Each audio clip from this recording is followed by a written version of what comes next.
Isa pala akong rich kid. By 2 years is body.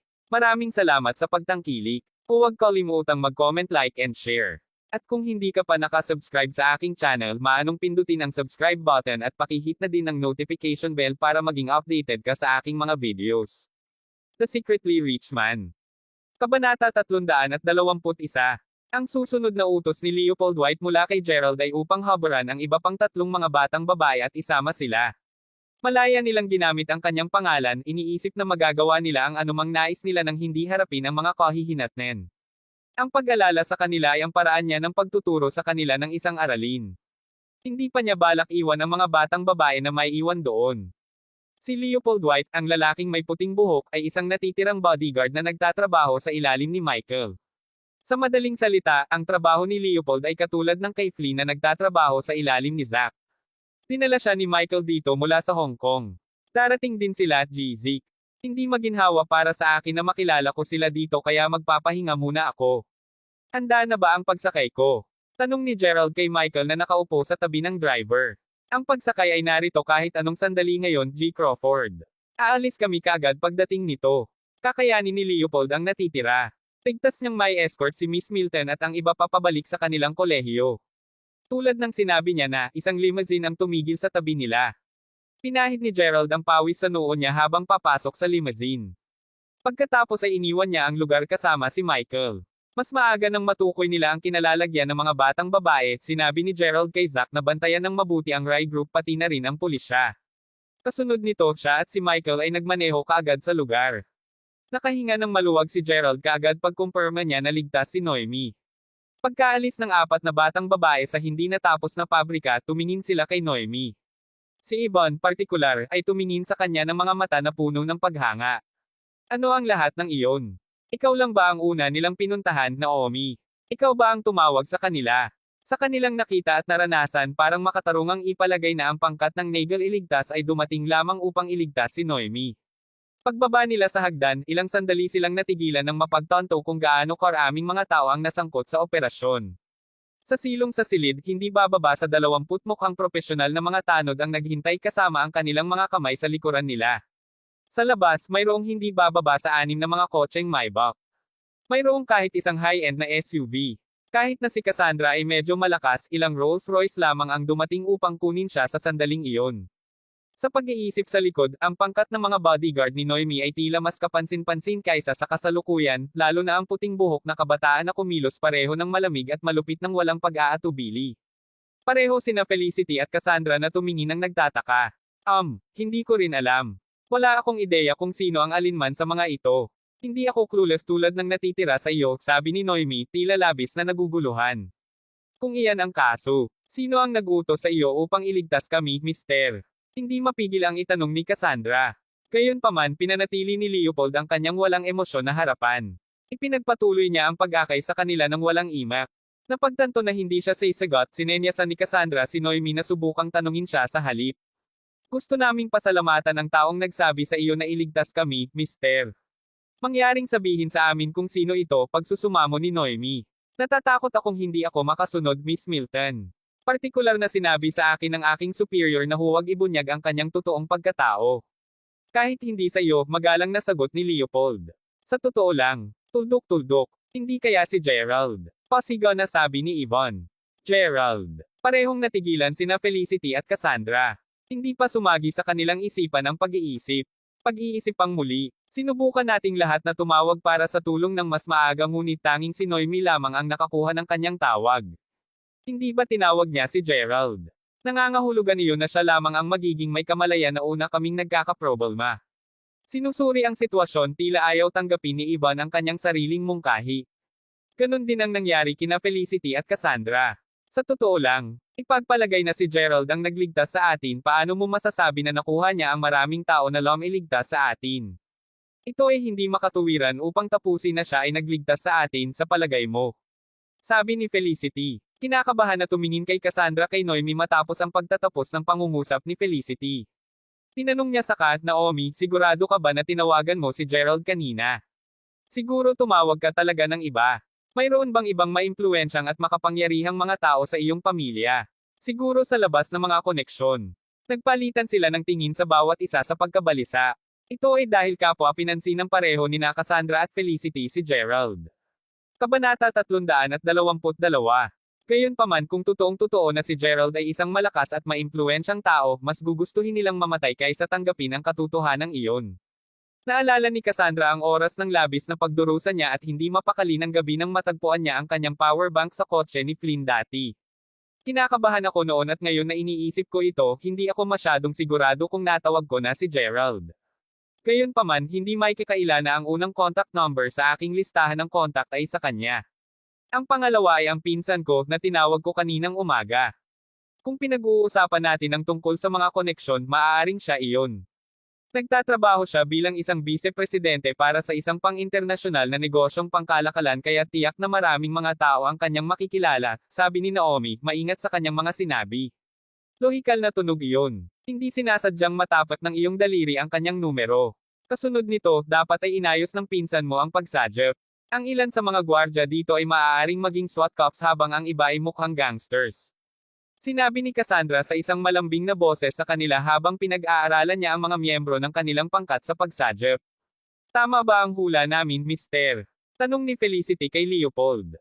Sigurado sila na tama ang kanilang konklusyon. Gayunpaman, ang mukha ni Leopold ay hindi gumalaw ng isang kalamnan. Paimpal niyang binuksan ang pintuan ng Maybach na nakaparada sa harap ng iba pang mga kotse. Ito ay ang parehong kotse kung saan dumating sina Gerald at Michael sa pabrika. Panahon na upang bumalik sa iyong kolehiyo. Sumakay ka sa sasakyan, sabi ni Leopold. Iniiwasan mo ang aming katanungan. Tuldok-tuldok. Nangangahulugan iyon na tama ang nahulaan namin. Masayang sabi ni Yvonne. Mister, pwede ko bang hiramin ang telepono mo? Gusto kong tawagan ang pinsan ko. Ang tiwala ni Yvonne ay nakatiyak kay Noemi na ang pinsan niya talaga ang nagligtas sa kanila. Very well, Miss Milton, sabi ni Leopold habang inaabot ang kanyang telepono kay Naomi ng may lubos na respeto. Lahat sila saka pumasok sa sasakyan. Kamusta? Pinsan, ikaw ba yan? Si Naomi ito. Ikaw ba ang umayos ng misyon? Hindi ko sasabihin na orchestrated ngunit oo, ako ang tumawag sa pangkat ng pagsisiyasat ng kriminal. Iniligtas ka na ba nila? Ang bilis talaga ng trabaho nila. Natutuwa akong marinig na ayos ka lang. Sinubukan kitang tawagan pabalik kanina ngunit ang linya ay patuloy na nag-voicemail. Kaya't tinawag ko ang iyong tagapayo ngunit nabigo rin iyon. Nagsimula akong mag-alala na maaaring may masamang nangyari kaya nagpadala ako ng mensahe sa iyong kamag-aral na si Gerald upang tingnan ang sitwasyon. Sinabi niya sa akin na kinidnap ka. Kinakabahan na sabi ng pinsan ni Noemi. Teka, paano nalaman ng pinsan niya ang tungkol kay Gerald? Dahil ba sa marami siyang koneksyon? Sa totoo lang, saan nakuha ang pera ni Gerald upang mabili ang teleponong iyon at ang mga damit para kay Xavier dati? Posible ba na kumita ng gayong pera sa pamamagitan ng isang part-time na trabaho lamang? Kung iisipin, si Noemi ang nagtanong sa kanyang pinsan na maghanap ng lugar para kina Gerald, Harper at ng iba pa para sa kanilang mga part-time na trabaho. Paminsan-minsan ay pinapagana ng pinsan niya si Gerald para sa kanya. Marahil iyon ang dahilan kung bakit mayroon siyang Geralds, Harpers, at ilan sa mga contact number ng iba pa niyang mga kaibigan. Nakikita ko. Kaya huwag mag-alala, maayos kami ngayon. Dinadala nila tayo sa kolehiyo sa ngayon. Masarap pakinggan. Magpahinga ka ng maayos, makikipagkita ako sa iyo bukas. Pupunta ka sa isang internship sa lalong madaling panahon kaya tatalakayin ko pa rin ang mga detalye sa trabaho. Nakuha ko. Tiyaking nataman mo rin ang hi. Nakaupo ng napakalapit sa isa't isa, ang iba pang mga batang babae ay nakinig sa buong pag-uusap. Pinagsasama ang dalawa at dalawa, kalaunan ay pinagsama nila ang puzzle. Talagang si Gerald ang nagpaalam sa kanya tungkol sa pagdukot. Ang bobo Gerald na yan. Alam niyang inagaw tayo ngunit wala siyang nagawa tungkol dito. Kung hindi siya tinawag ng pinsan ni Noemi, sino ang nakakaalam kung ano ang mangyari sa amin? Sisikalan ko siya hanggang sa mamatay sa sandaling bumalik tayo sa kolehiyo. Napangiwi si Cassandra sa ilalim ng kanyang paghinga. Bigla na lang humirit si Felicity sa sakit. Para bang nasaktan niya ang sarili niya kahit papaano. Nakagat ang ibabang labi sa sakit, iginalaw ni Felicity ang kanyang kamay sa ilalim niya upang hanapin ang anumang nakasakit sa kanyang puwitan. Nilabas niya ang isang maliit na Amerikana na mayroong telepono sa loob nito. Humihingi ako ng pasensya mister, hindi sinasadyang naupo ako sa iyong damit. Humihingi ng paumanhin si Felicity. Pamilyar ang quote na ito, tumagal ito sa kanya, ngunit nang mapagtanto niya kung kanino ito pag-aari, natigilan si Felicity. Kabanata 323. Hindi ba ito ang coat na binili ko para kay Gerald? Pasigaw na tanong ni Felicity, isang malinaw na pagkalito sa kanyang boses. Walang duda tungkol dito. Tiyak na ang coat na binili niya para sa kanya sa mall nitong hapon. Sigurado ka ba, Felicity? Tanong ni Cassandra, natigilan sa kanyang habol. Kinuha niya ang Amerikana sa kanya upang tingnan ito mismo, at totoo ito. Ito talaga ang eksaktong parehong Amerikana. Paano ito nangyari? Bakit ang kanyang Amerikana ay nasa partikular na Maybach? Parehas ang iniisip ng mga batang babae, ang kanilang pagkalito ay sumasalamin sa kanilang mga mata habang papalitan silang nakatingin kay Leopold na nagmamaneho pa rin. Si Leopold, sa kauna-unahang pagkakataon mula nang makilala ang mga batang babae, ay nagsimulang umikot ng bahagya. Partikular na inutusan siya ni G. Crawford na ilihim ang kanyang pagkakakilanlan. Gayunpaman, sa pag-unlad ng pag-uusap ng mga batang babae, ang mga bagay ay naging mahirap para sa kanya ng napakabilis. Quote ko yan. Kadalasan ay iniiwan ko lamang ito sa upuan ng pasahero, pagsisinungaling ni Leopold. Nagkatinginan sina Felicity at Cassandra. Duda nila ang inaangkin ni Leopold sapagkat ang Amerikana ay tiyak na mukhang nagkakahalaga ng mas mababa sa $100. Habang si Gerald ay karaniwang nagsusuot ng mga coats na umaabot sa humigit kumulang na $300, si Leopold ay mas malamang na maging may-ari ng Amerikana. Ito ay dahil ang Amerikana na kasalukuyang isinusuot ni Leopold ay malamang na nagkakahalaga ng hindi bababa sa $5,000. Oh Diyos, naroon ba si Gerald sa kotseng ito bago sila? Naisip ng mga batang babae sa kanilang sarili, gulat na gulat. Akin talaga ito, hindi na kailangang mag-isip-isip. Nagsusuot ako ng casual na damit din, alam mo. Sabi ni Leopold na may kaunting kilig sa boses. Alam niyang hindi nila binibili ang kanyang kwento. Ang isang taong may kasalanan ay karaniwang nagsisimulang magsalita ng higit pa. Kilala ito ni Cassandra bilang isang katotohanan. Hindi rin siya pinaniwalaan ni Felicity. Ipinasok niya ang kanyang kamay sa Amerikana at inilabas ang telepono. Ito ang sumakit sa kanyang puwitan kanina. Hindi ba? Ito ang telepono ni Gerald. Tanong niya, natigilan habang pinagmamasdan ang pamilyar na telepono. Patanjin ako. Pasigaw na sabi ni Felicity, medyo nanginginig ang kanyang mga kamay. Bago niya ito agawin para sa sarili, inagaw ito ni Ivan mula sa kamay ni Felicity. Totoo iyon. Napaisip si Ivan sa sarili. Ginoo, si Crawford ay dapat nakalimutan ang tungkol sa kanyang Amerikana at telepono kanina habang siya ay nagmamadali pabalik pagtapos ni Leopold sa kanyang isipan. Ngunit si Leopold ay hindi madaling sumuko sa pressure. Hindi mahalaga kung magkano ang tinanong ng mga batang babae pagkatapos ng puntong iyon, nanatili siyang tahimik at tumanggi na sabihin kahit ano. Nakumpleto ang kanyang misyon sa sandaling bumalik sila sa kolehiyo. Matapos ihulog ang mga ito, agad siyang nagmaneho. Tagapayo, totoo ba ito? Si Gerald ba talaga ang nagligtas sa atin? Bakit pa nasa kotse ang kanyang Amerikana at telepono? Kung iisipin, siya ang unang nakakaalam na dinakip din kami. Sigaw ni Ivan na halos maiyak na. Ang kanyang nerbiyos ay ginagarantiyahan habang si Ivan ay laging kinondena si Gerald. Kung darating man sa isang araw kung saan siya naging mas makapangyarihan kaysa sa kanya, tiyak na makakaramdam siya ng labis na pagkabalisa. Namutla ang mukha ni Felicity, gayunpaman isinasaalang-alang niya ang iniisip. Kung ganoon ang nangyari, ano ang totoong pagkatao ni Gerald? Maaari ba talaga siyang si G. Crawford? O kahit na ordinaryong tao? Napaisip si Felicity sa sarili, medyo nanginginig. Tama na yan. Itigil ang paglalaro ng hulaan na laro at kalmeyan ang inyong sarili sandali. Ang Amerikana at telepono ay maaaring pareho sa kay Gerald, ngunit gaano tayo katiyakan na siya talaga? Ang isa pang posibilidad na si Gerald ay maaaring sumakay ng kotse sandali matapos niyang sabihin sa pulisya tungkol sa amin. Dahil kailangan ng pulisya na sikreto ang pagkakakilanlan ng impormante, pinapunta nila si Gerald sa isang ligtas na lugar bago lumapit upang iligtas kami. Hindi ba lohikal din ang mga paliwanag na iyon? Ipinaliwanag ni Cassandra ang kanyang mga teorya sa isang nanginginig, ngunit may sapat na tinig. Naranasan niya ang isang katulad na kabadati. Sa katunayan, si Cassandra ay marahil ang pinakakinakabahan sa mga batang babae sa sandaling iyon. Dahil alam niyang hiniram ni Gerald ang kanyang power bank bago ito. Naiwan ito sa isang Rolls Royce. Ngayon ang parehong Amerikana at ang kanyang telepono ay naiwan sa Maybach. Masyado lamang itong isang pag-uugali ng pagkakataon. Ano pa, si Gerald ang unang naghihinala na mayroong mali sa parehong insidente. Sa ngayon, ang isipan ni Cassandra ay aktibong tumanggi na iugnay ang mga suliranin ng magkasama. Tama na yan. Paano naman pupunta kami sa dorm ni Gerald at tanungin siya tungkol dito ng personal? Tatanungin namin siya kung anong nangyari ngayon. Sabi ulit ni Cassandra. Ayos lang. Kung kasama namin ang aming mga telepono, maaari naming tawagan si Gerald. Nag-react agad si Yvonne. Sinubukan ko. Hindi ito gagana dahil patay na ang telepono at patay na ang baterya. Bamantong hininga si Felicity habang nakataas ang kanyang mga kamay sa hangin upang ipakita ang kanyang pagbitiw sa ideya. Gayunpaman, maaari pa rin naming kunin ang Amerikana at telepono kasama namin upang ibalik ang mga ito sa kanya kapag nakilala natin siya sa paglaon. Inaasahan na masagot ang lahat ng aming mga katanungan. Bumalik sa dormitory ng mga lalaki, hinubad ni Gerald ang kanyang damit, na iwan lamang ang isang pares ng shorts bago siya humiga sa kanyang kama. Bigla na lang bumukas ang pinto ng dorm ng malakas na putok. Sumunod ang isang sigaw makalipas ang ilang sandali. Si Harper iyon habang tumatakbo upang maghanap ng mate at tago ang kanyang damit na panloob mula sa simpleng pananaw. Counselor Felicity, ano ang ginagawa mo dito sa mundo? Panipi. Kabanata 324 na inulit ni Harper ang kanyang tanong, ang boses nito ay puno ng pagkabalisa. Gayunpaman, simpleng hindi siya pinansin ni Yvonne at naglakad papunta sa kama ni Gerald. Bumangon ka agad, Gerald. Pang-iinis niya. Pagkatapos ay hinailan niya ang kumot ni Gerald sa kanya nang hindi nag-aalala na isaalang-alang kung ano ang mayroon siya sa sandaling ito.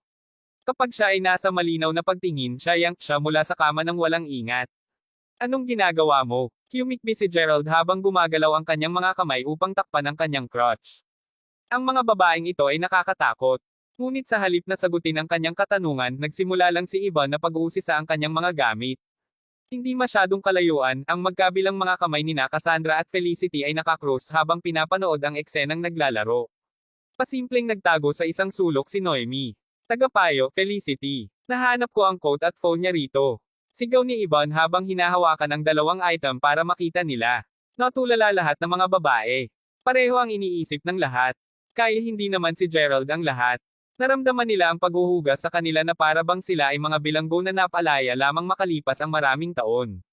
Lalo na ito ang kaso para kay Cassandra na nakaramdam ng halos labis na kaligayahan. Natutuwa ako na hindi siya iyon. Matapos mapakalma ang kanilang sarili, hindi nagtagal ay napagtanto nila na ang lahat ng mga kalalakihan sa dormitoryo ay gulat na nakatitig sa kanila. Umubo si Cassandra bago malinis ang kanyang lalamunan. Tinanong niya pagkatapos, Gerald, pagkatapos mong makatanggap ng isang tawag mula kay Noemi na humihingi ng tulong, saan ka mismo nagpunta? At ano ang ginagawa mo sa oras na iyon? Well, kinakabahan ako syempre, at gusto kong tawagan ang pulis. Bago ako magawa, nagpadala ng mensahe sa akin si Zylina na nagtanong sa akin kung nasaan si Naomi at sinabi ko sa kanya ang alam ko. Agad siyang nagayos para sa ilang mga tao upang iligtas ka. Natutuwa akong makita na lahat kayo ay ligtas at maayos, sabi ni Gerald na may ngiti sa labi. Mukhang pinukpok mo ang kuko sa ulo, counselor. Napakaraming para sa sobrang pag-iisip ng mas maaga. Iniligtas talaga kami ng pinsan ni Noemi. Sigaw ni Yvonne na tuwang-tuwa. At bakit hindi ka nagsusuot ng pajama kapag natutulog ka? Nakasusuklam. Matapos satulan si Gerald ng huling pagkakataon, sa wakas ay handa nang umalis ang mga kababaihan. Gayunman, nanatili sandali si Noemi upang ipaliwanag kay Gerald ang tungkol sa mga insidente na nangyari. Hindi mapigilan ni Gerald na mapangiti ng mapait. Salamat sa Diyos, mabilis akong nag-react. Naiisip ni Gerald sa sarili. Ang totoo ay labis siyang kinabahan sa buong misyon ng pagliligtas. Pawis na pawis siya kaya't hinubad niya ang kanyang Amerikana sa kotse. Bago dumating ang limousine, ginugol niya ang bawat segundo na kinakabahan sa pagmamasid sa mga batang babae sa kanilang pag-alis sa gusali. Ginawa niya ito sa pamamagitan ng kanyang laptop na may access sa isang surveillance camera. Sa sandaling talagang nakapasok siya sa limousine, ang kanyang mga mata ay nakadikit pa rin sa monitor ng laptop. Inabot siya ng ilang sandali, ngunit kalaunan ay napagtanto niya na ang kanyang Amerikana at telepono ay nasa dating kotse pa rin. Sa kanyang isipan, alam ni Gerald na tiyak na malalantad ang kanyang pagkatao kung hindi siya mabilis na kumilos. Sa simula ng oras, isang ideya ang dumating sa kanya. Agad siyang umalis upang kumuha ng katulad na telepono at jacket. Gayunpaman, maaasahan lamang niya na ang baterya sa kanyang lumang telepono ay namatay ng mabilis upang ang telepono ay patayin ng mag-isa. Kung may tumawag bago namatay ang telepono, tapos na ang lahat. Sa kabutihang palad, tila namatay ang telepono bago nila siya tinawag. Upang maging ligtas, kinansela pa ni Gerald ang kanyang numero sa huling minuto upang ang telepono ay hindi na makatanggap ng anumang mga signal ng pagtawag. Mula sa puntong iyon, kakailanganin ni Gerald na makipag-ugnay sa mga kababaihan bukod kay Noemi. Walang dahilan para mailantad ko ang aking pagkakakilanlan sa kanila. Ang gabi ay naging isang nababalisa sa isang kaganapan, ngunit sa paanuman ay nagawa nilang mapuno ang lahat ng panganib sa oras. Sa wakas ay oras na upang makakuha ng isang nararapat na pahinga. Makalipas ang ilang oras, dumating ang Sabado ng umaga. Alas 10 na ng umaga at si Gerald ay nagbabago sa kanyang dorm. Sa labas ng asol, tumawag sa kanya si Noemi. Bagaman kinansela niya ang kanyang numero noong gabi, sinabi ni Gerald kay Zack na tumulong na muling irehistro ang kanyang numero sa kanyang ID bago siya matulog. Ito ay hindi eksaktong isang mahirap na gawain. Kaninang umaga, nagpunta si Gerald sa service hall upang kunin ang kanyang bagong contact number card. Magandang umaga, Gerald. Ang pinsan ko ay bumisita ngayon at pagkatapos ng kaguluhan kahapon, pinaplano niyang magsagawa ng isang kapistahan para sa isang mesa sa isang restaurant na malapit sa aming kolehiyo. Utang ako sa iyo para sa iyong tulong kahapon. Halika, maaari ka ring ayusin ang pinsan ko ng trabaho para sa iyo. Si Harper at ang iba pa ay malayang dumalo din. Papasa na yata ako. Tsaka halos hindi ako tumulong, sabi ni Gerald na mapait na ngiti sa labi. Mabuti pang dumating ka kagad, Gerald. Kung hindi man pupunta ako sa iyong dorm upang maimbitahan ka ng personal. Sa isang seryosong tala, nais talaga ng aking pinsan na ipahayag ang kanyang pasasalamat sa iyo. Well, sige, malapit na tayo. Hindi mapigilan ni Gerald na tanggihan ang paanyaya ni Noemi. Sa totoo lang, tinulungan niya talaga sila. Mabuti na magpakasawa sa kanyang sarili ng isang simpleng pagkain na ganito tuwing minsan. Ang problema ay hindi nakikipagtagpo kay Noemi. Pasimpleng nagdadalawang isip si Gerald na makipagkita sa kanyang pinsan. Kabanata 325 nang dumating sina Gerald, Harper, at ilan pa sa restaurant, nandoon na si Noemi kasama ang pinsan niyang si Zylina. Naroon din sina Cassandra, Felicity, at Yvonne. Ang pag-upo sa tabi ni Zylina ay isang binata na nasa edad na 20s. Nakasuot siya ng suit at gawa sa katad ang kanyang sapatos. Mukha kasing pambabae si Zylina. Siya ay isa sa mga mas kapansin-pansin na tao sa lipunan at mayroon siyang mga koneksyon sa lipunan sa buong lugar. Sina Gerald, Harper, at marami pang iba ay kilala si Zylina dahil sa kanyang mga koneksyon sa lipunan sa kanila. Gayunpaman, ito ay nagbigay sa kanila ng kaalaman na si Zylina ay talagang isang mayabang na tao. Tinulungan lang niya si Gerald at ang ilan pa na makahanap ng mga part-time na trabaho dahil kaibigan nila si Noemi. Kung hindi man, hindi niya sana siya binetukan ng eyelid sa kanila. Halika, umupo ka. Lahat kayo, sabi ni Zylina sa isang malambing na boses. Sumunod naman si Gerald. Ano ang isang nakakatakot na kadena ng mga kaganapan kagabi ay? Magkakaroon kami ng toast ng kaunti, ngunit bago iyon, nais kong ipakilala ang isang tao sa inyong lahat. Ang lalaking ito ay si Brian Merrill at naging kaibigan ko siya pabalik sa high school. Siya ang pinuno ng pangkat ng pagsisiyasat ng kriminal sa Mayberry at siya din ang tumawag ako para sa tulong kahapon. Masaya akong makilala Brian. Maraming salamat sa pagligtas sa amin. Sabi ni Yvonne. Matapos mapagtanto kung sino si Brian, hindi mapigilan ni Yvonne na humanga sa kanya. Walang anuman. Ginagawa ko lang ang trabaho ko. Sa totoo lang, dapat ay nagpapasalamat ako sa inyong lahat. Matapos mahuli ang mga pinaghihinalaan kahapon, nakilala namin ang isang mas malaking kasong kriminal na sangkot sila. Kung hindi dahil sa iyo, maaaring hindi namin nakuha ang pagkakataong ibagsak ang isang makapangyarihang tao tulad ni Jake. Ngumiti si Brian matapos ang kanyang pangungusap. Tingnan mo kung gaano siya kagaling magsalita, Noemi. Mag-toast tayo kasama ang nagligtas sa iyo. Nang makita na ang kanyang pinsan ay hindi maayos na reaksyon, kinuha ito ni Zylina sa kanyang sariling mga kamay upang paalalahanan kaagad ang kanyang pinsan. Ay oo, bukod sa pagpapasalamat kay Brian, nais ko ring magpasalamat kay Geraldine. Kung hindi dahil sa kanya, maaaring hindi tayo na-save sa oras. Sabi ni Naomi. Kung sa bagay, kung hindi niya sinabi sa kanino man ang tungkol sa tawag, sino ang nakakaalam kung ano ang mangyayari sa kanila? Ano ang ginagawa mo, Naomi? Sinabi ko sa iyo na pasalamatan si Inspector Merrill, hindi si Gerald, sabi ni Zylina, na medyo hindi nasisiyahan. Tama si Zylina, ano ang ginawa ng kawawang iyon? Ilulunsad niya aniya ang isang ulat ng pulisya ngunit dapat ay nasindak siya upang gumawa ng anupaman. Kung hindi siya nag-message ni Zylina o tumawag kay Inspector Merrill, lahat tayo ay maaaring patay na ngayon. Sabi ni Yvonne. Pasimpleng umiling si Brian at tumawa.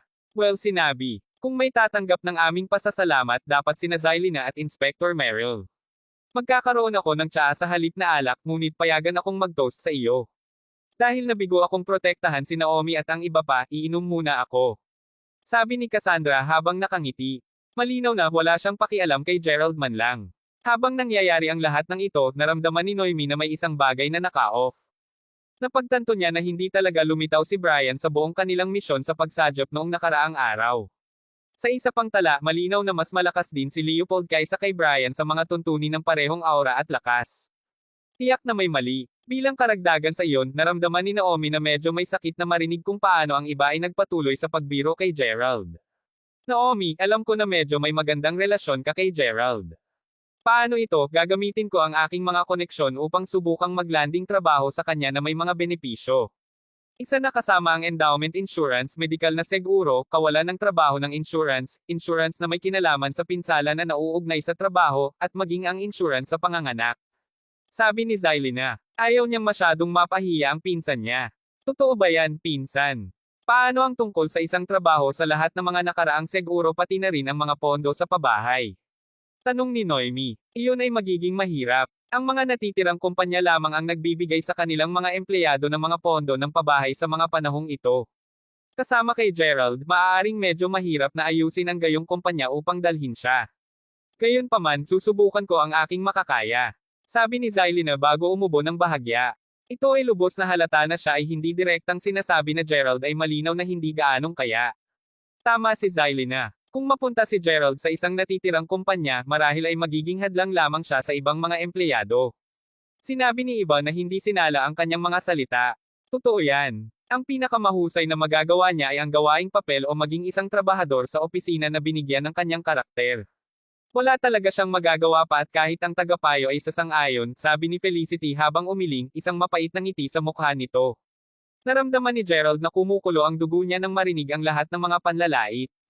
Damit, nangyayari ito tuwing oras. Ito ay halos tulad ng kung nauubusan sila ng mga paksa upang sabihin kung hindi nila ako kinukutya. Oo naman, ako ay isang matapat na lalaki bago ito, ngunit hindi iyon nangangahulugang bobo ako. Naging matapat lang ako dahil wala akong masyadong pera o kapangyarihan. Galit na nag-fume si Gerald sa katahimikan.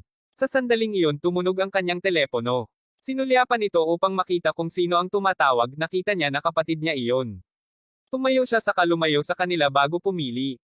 Kabanata 326, Ate, anong meron? Bro, busy ka ba? Ang isang mayordoma at ang ilan sa aking mga nasasakupan ay paparating na sa paliparan ng Mayberry sa lalong madaling panahon. Maaari ba kayong maghanap ng kukunin ang mga ito? Inayos ko ang ilang iba pang mga gawain para harapin ang kapwa Zack at Michael. Kakailanganin din nila ng isang puwang ng pamumuhay kaya't mangyaring maghanap ng isa para sa kanila. Sige, walang problema, sabi ni Gerald habang tumango ito sa sarili. Ito talaga ang kauna-unahang pagkakataon na matagal nang nakikipag-ugnay si Gerald sa kanyang pamilya. Narinig niya ang pagngisi ng ate niya. Pupunta ako doon kinabukasan. Maaari tayong magkita, magkakapatid lang. Ngumiti si Jessica matapos sabihin iyon. Na-miss din siya ni Gerald.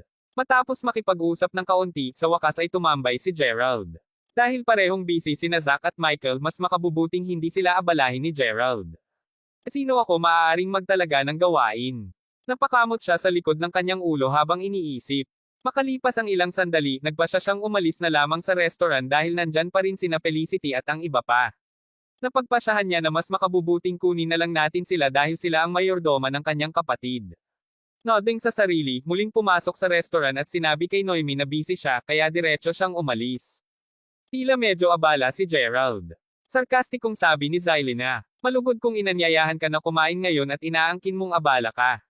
How dare you? Naisip ni Zylina sa sarili. Sigurado akong napipilitan lang siya na narito na kasing mahirap niya. Speaking of which, Brian. Nakita namin kahapon ang isang gwapong lalaki na maputi ang buhok. Anong posisyon ang hawak niya? Tanong ni Ivan sa sandaling iyon. Sa totoo lang, na-curious din ako. Patuloy mong pinag-uusapan ang tungkol sa isang gwapong taong puti ang buhok sa isang Maybach, ngunit sa paghusga mula sa iyong paglalarawan, imposible na ang ganoong tao ay mula sa aming koponan ng pulisya, medyo na-awkward na sagot ni Brian. Ang mas narinig mula sa mga batang babae, mas naramdaman ni Brian na may isang bagay na naka-off. Tiyak na nagpatakbo ng malaking misyon ang koponan ng pulisya kagabi. Ang misyon ay sapat na malaki hanggang sa puntong may mga alingaw-ngaw din na ang mga nakatataas mula sa lalawigan ay dumating upang siyasatin din. Sa panahon ng kaguluhan, nakatanggap si Brian ng isang tawag mula kay Zylina, sinasabing ang kanyang pinsan ay inagaw kasama ang 3 iba pang mga batang babae. Ang ulat ay halos kapareho sa kaso na kanilang hinawakan noong nakaraang gabi. Sinabi sa kanya ni Brian na huwag mag-alala at sinabi na ang pulisya ay agad nakikilos. Gayunpaman sa oras na siya ay dumating sa lugar kasama ang kanyang malaking koponan, ang mga kriminal ay nahuli na. Ang mga hostage ay nailigtas pa at matagal nang umalis sa eksena. Dahil sa kanyang rango, hindi siya pinayagan na tumingin ng napakalayo sa bagay na ito. Kakaiba sa kanya ang pagbabahagi ng pagkain na iyon dahil alam niyang wala siyang masyadong nagawa upang mailigtas sila. Ang alam niya sa ngayon ay mayroong 2 pangkat na mga tao na lumahok sa misyon ng pagliligtas ng mga batang babae. Naruroon lamang siya sa oras upang linisin ang gulo. Hindi siya mula sa koponan ng pulisya. Ipagpalagay ko na, tila imposible para sa isang pulis na magmaneho ng isang Maybach, tugon ni Ivan Tuliro. Kaya kung ano ang sinasabi mo ay hindi ikaw ang nagligtas sa amin, Inspector Merrill. Gulat na tanong ni Cassandra. Bakit napakahirap makarating sa ilalim ng maliit na bagay na ito? Sa teknikal na pagsasalita, hindi kami. Sa oras na nakarating kami sa eksena, naisave ka na. Umalis pa nga kayong mga babae sa puntong iyon. Paliwanag ni Brian habang nakangiti. Ibinabahagi lamang niya sa kanila ang ilang mga magaspang na detalye. Ang kailangan lang nilang malaman ay hindi niya talaga masyadong nagawa upang mailigtas sila. Kaya pagkatapos ng lahat ng pag-uusap na iyon, bumalik na tayo sa square one. Sino ang eksaktong dumating upang iligtas tayo? Natulala ulit ang 4 na babae. Sa sandaling iyon tumunog ang telepono ni Felicity. Oo, sino ito? Magandang araw, miss. Bahagi ako ng serbisyo sa customer mula sa Rex Suit Flagship Store.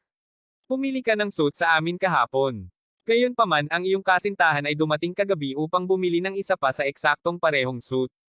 Mayroon lamang kaming isang maliit na stock ngunit pinilit niyang bilhin ito. Ang ilang mga suit na ang laki niya ay dumating na ngayon at iniisip namin kung nais niyang ipagpalit ang suit na binili kagabi para sa isang ito.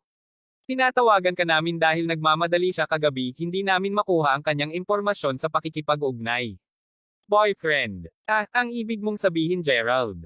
Hindi ko siya boyfriend. Bakit bumili pa siya ng 2 suit?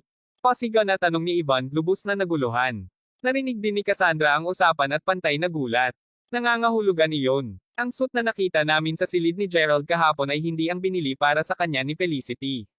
Niloko niya tayo. Ngunit bakit niya ginawa? Kaya ang Amerikana na nakita namin sa kotse kagabi. Ang totoo ay sa kanya iyon. Nang walang babala, nagsisigaw si Cassandra. Kabanata 327, si Gerald ba lahat? Si Cassandra ay walang nahanap na iba pang paliwanag, lalo na kapag nalink niya ang kaganapang ito sa naunang tungkol sa power bank. Kakaibang tao talaga si Gerald. Nabuhay siya ng napakatago ng buhay. Kung iisipin, si Gerald ang unang nalaman ang tungkol sa insidente noong ako ay unang dinala sa hotel. Dahil sa kanya, naisave ako sa tamang panahon. Nakita ko rin ang power bank ni Gerald sa kotse ni Flynn. Ang parehong nangyari sa oras na ito. Si Gerald ang unang napagtanto na ang kasawian ay nangyari sa amin na humantong sa aming 4 na naisave sa simula ng panahon. Pati ang coat at phone ni Gerald ay nandoon din. Sa una, tila si G. Crawford ang nag-oorganisa ng lahat ng ito, ngunit sa pagkakataong ito, ang pansin niya ay napunta kay Noemi. At kasalukuyang may magandang relasyon si Gerald kay Naomi. Daig pa niya ang vice-presidente ng Union ng Mag-aaral noong isang araw. Anong nangyari sa huli? Pag-isipan nito, ang kagawaran ng kagawaran ay magalang kay Gerald. Siya ay maruming mayaman ngayon at hindi namin alam kung paano o kailan ito nangyari. Ngunit ang pinakamahalaga, tuldok-tuldok. Si Gerald ay nagbabahagi ng parehong apelyido kay G. Crawford. Diyos ko, kung si Gerald ay talagang G. Crawford, ang lahat ay may katuturan ngayon.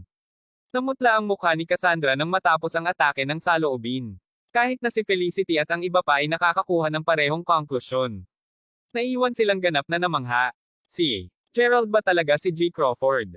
Saka ordinary man din ba siya? Tanong ni Felicity sa kaba at mahinang boses. Hindi ko alam, ngunit malamang na iyon ang kaso. Sabi ni Cassandra, mahina ang boses niya. Ngunit hindi tayo dapat kinabahan. Maaari naming obserbahan ng palihim si Gerald hanggang sa matiyak natin ang kanyang pagkakakilanlan. Maaari kaming magpasya kung ano ang gagawin tungkol dito. Sinabi ni Cassandra, sinusubukang kalmeyan ang sarili. Hindi pa namalayan sa kanya na magtatapos na siya sa pag-ibig kay Gerald. Ang pagkain ay naging isang kakaibang isa kasama ang maraming mga batang babae na puno ng pagkabalisa. Samantala, nasa bilya na si Gerald. Pinasimulan niya ang makina ng kanyang high-end limousine bago magmaneho upang kunin ang mayordoma ng kanyang kapatid at ang iba pang mga sakop. Narinig niya na ang kanyang pamilya ay nagpadala sa kanila at na ang bawat isa sa kanila ay may mataas na pribilehiyong katayuan sa kanyang pamilya.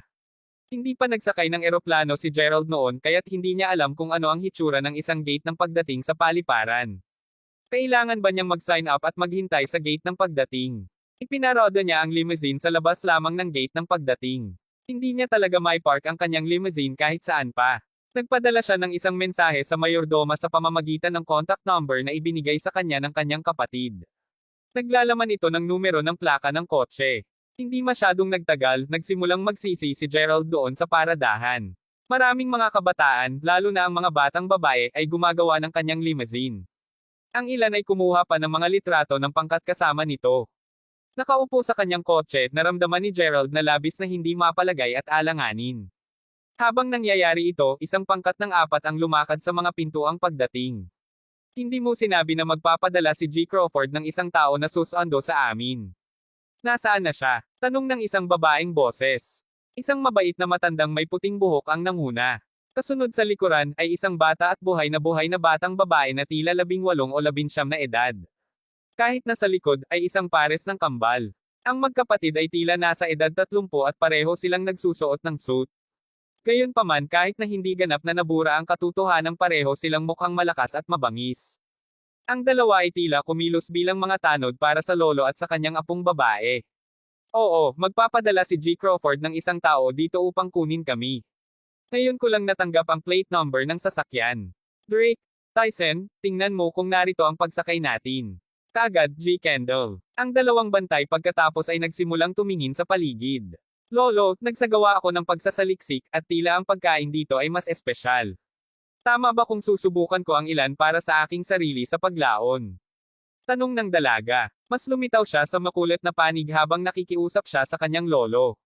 Kami ay mananatili sa Mayberry para sa isang sandali pa rin. Maaari mong kainin ang anumang gusto mo. Habang tinatapos niya ang kanyang sentensya, bumalik ang magkakapatid.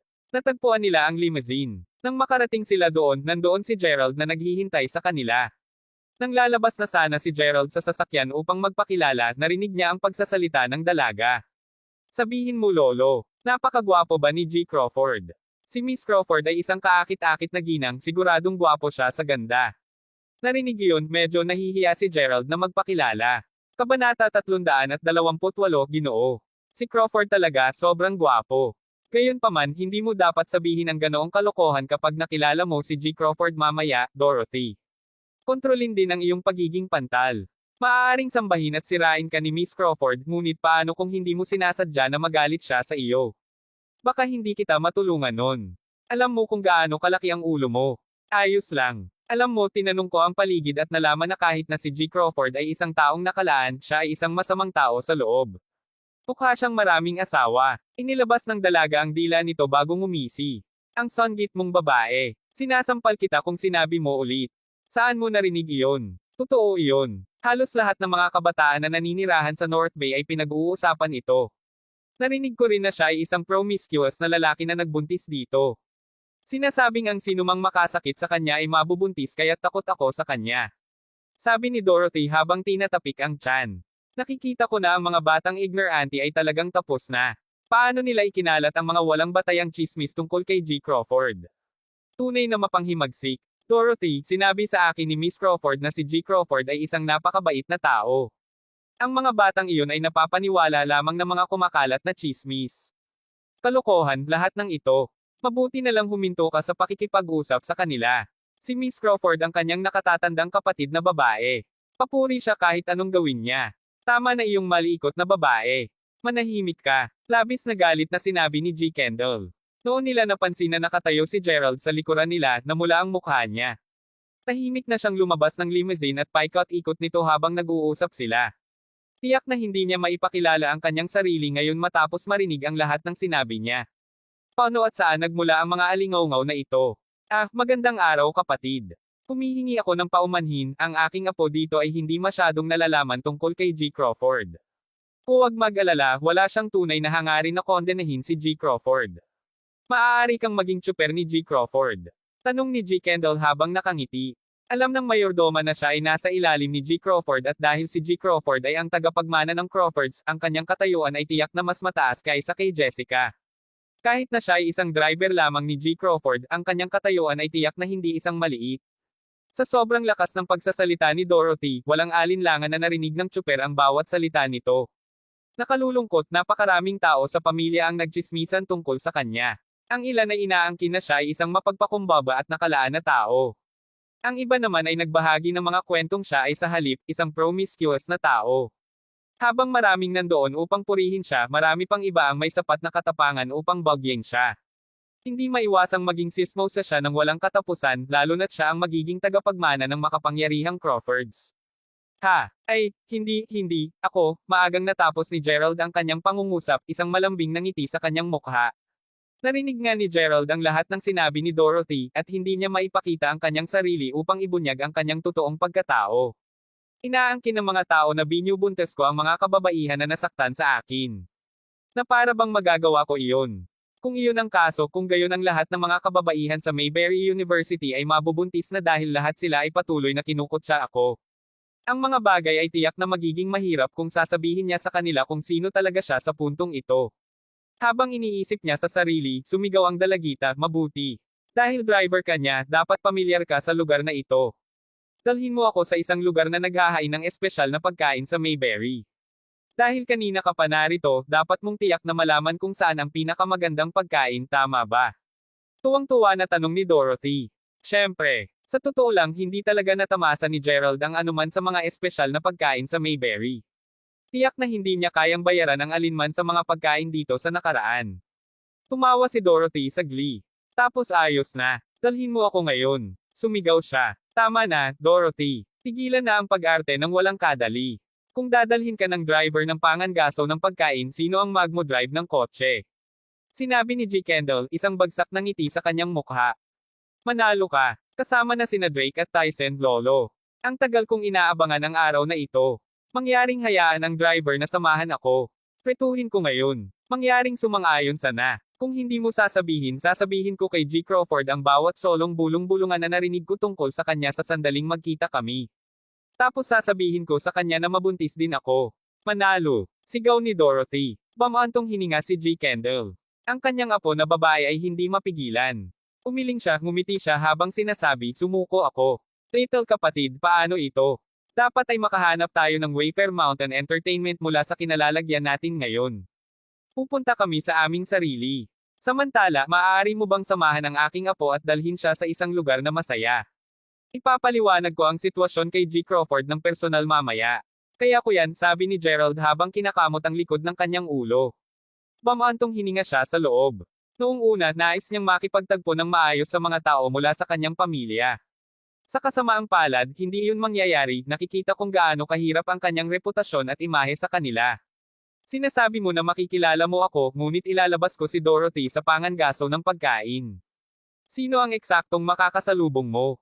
Masyado na itong nakakulong, maaari ko ring ibunyag ang aking pagkakakilanlan ngayon.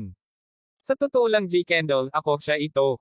Sa sandaling iyon, nakarinig sila ng isang babaeng boses sa labas ng paliparan.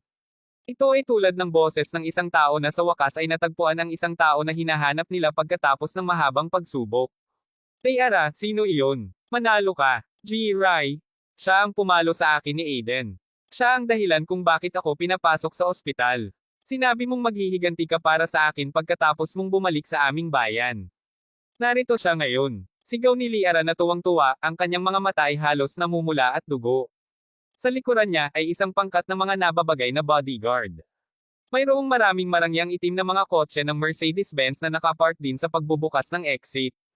Nakatayo sa tabi mismo niya ay isang lalaking nakasuot ng isang pares ng salaming pang-araw. Isang lalaki na nakakuha ng pansin ng walang katapusang bilang ng mga batang babae. Ito ay walang iba kundi si William. Damn it. Sigurado ka bang iyon ang lalaking Liara? Pagkatapos ay itinapon ni William ang kanyang salaming pang-araw sa gilid, malamig na nakatingin kay Gerald.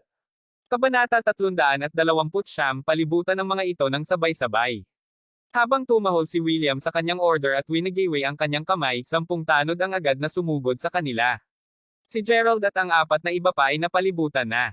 Sa likuran ni William, nakatayo ang isang matipunong mukhang lalaki. Tumingin siya sa halos 30 at nagsusuot din ng isang pares ng salaming pang-araw. Hanggang sa puntong ito, wala siyang sinabi kahit isang salita. Ang kanyang mga braso ay nakakrus at halos kalahati ng kanyang mukha ay tila nakaranas ng matinding mga galos sa pagkasunog.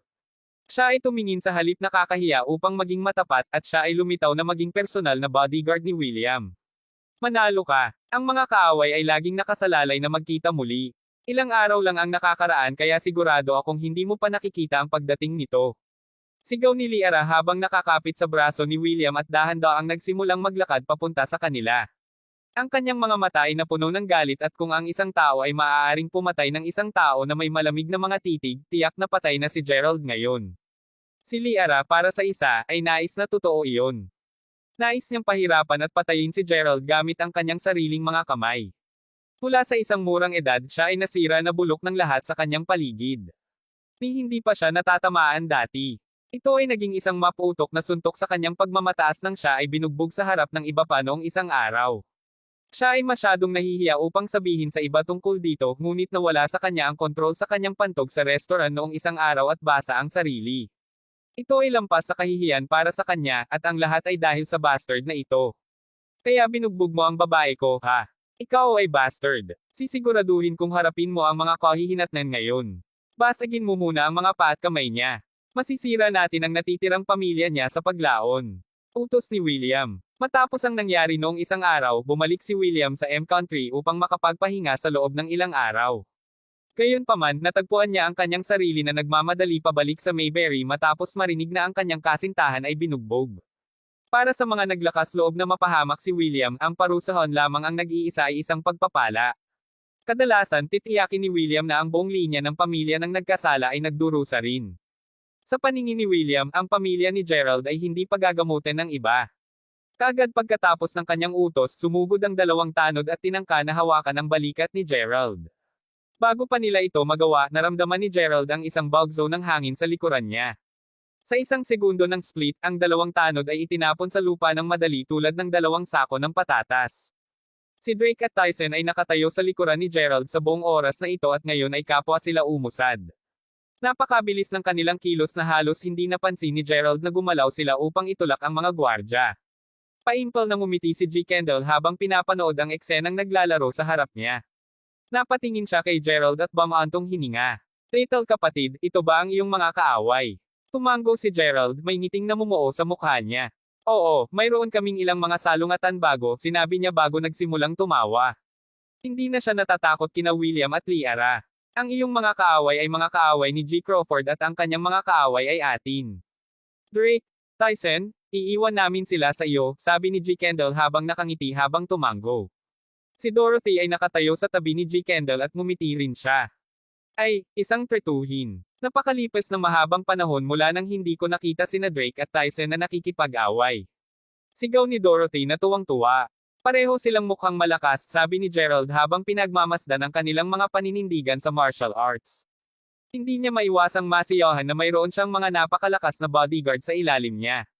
Siyempre sila. Pareho silang sergeant majors na may mahusay na reputasyon sa panahon ng kanilang panahon sa hukbo.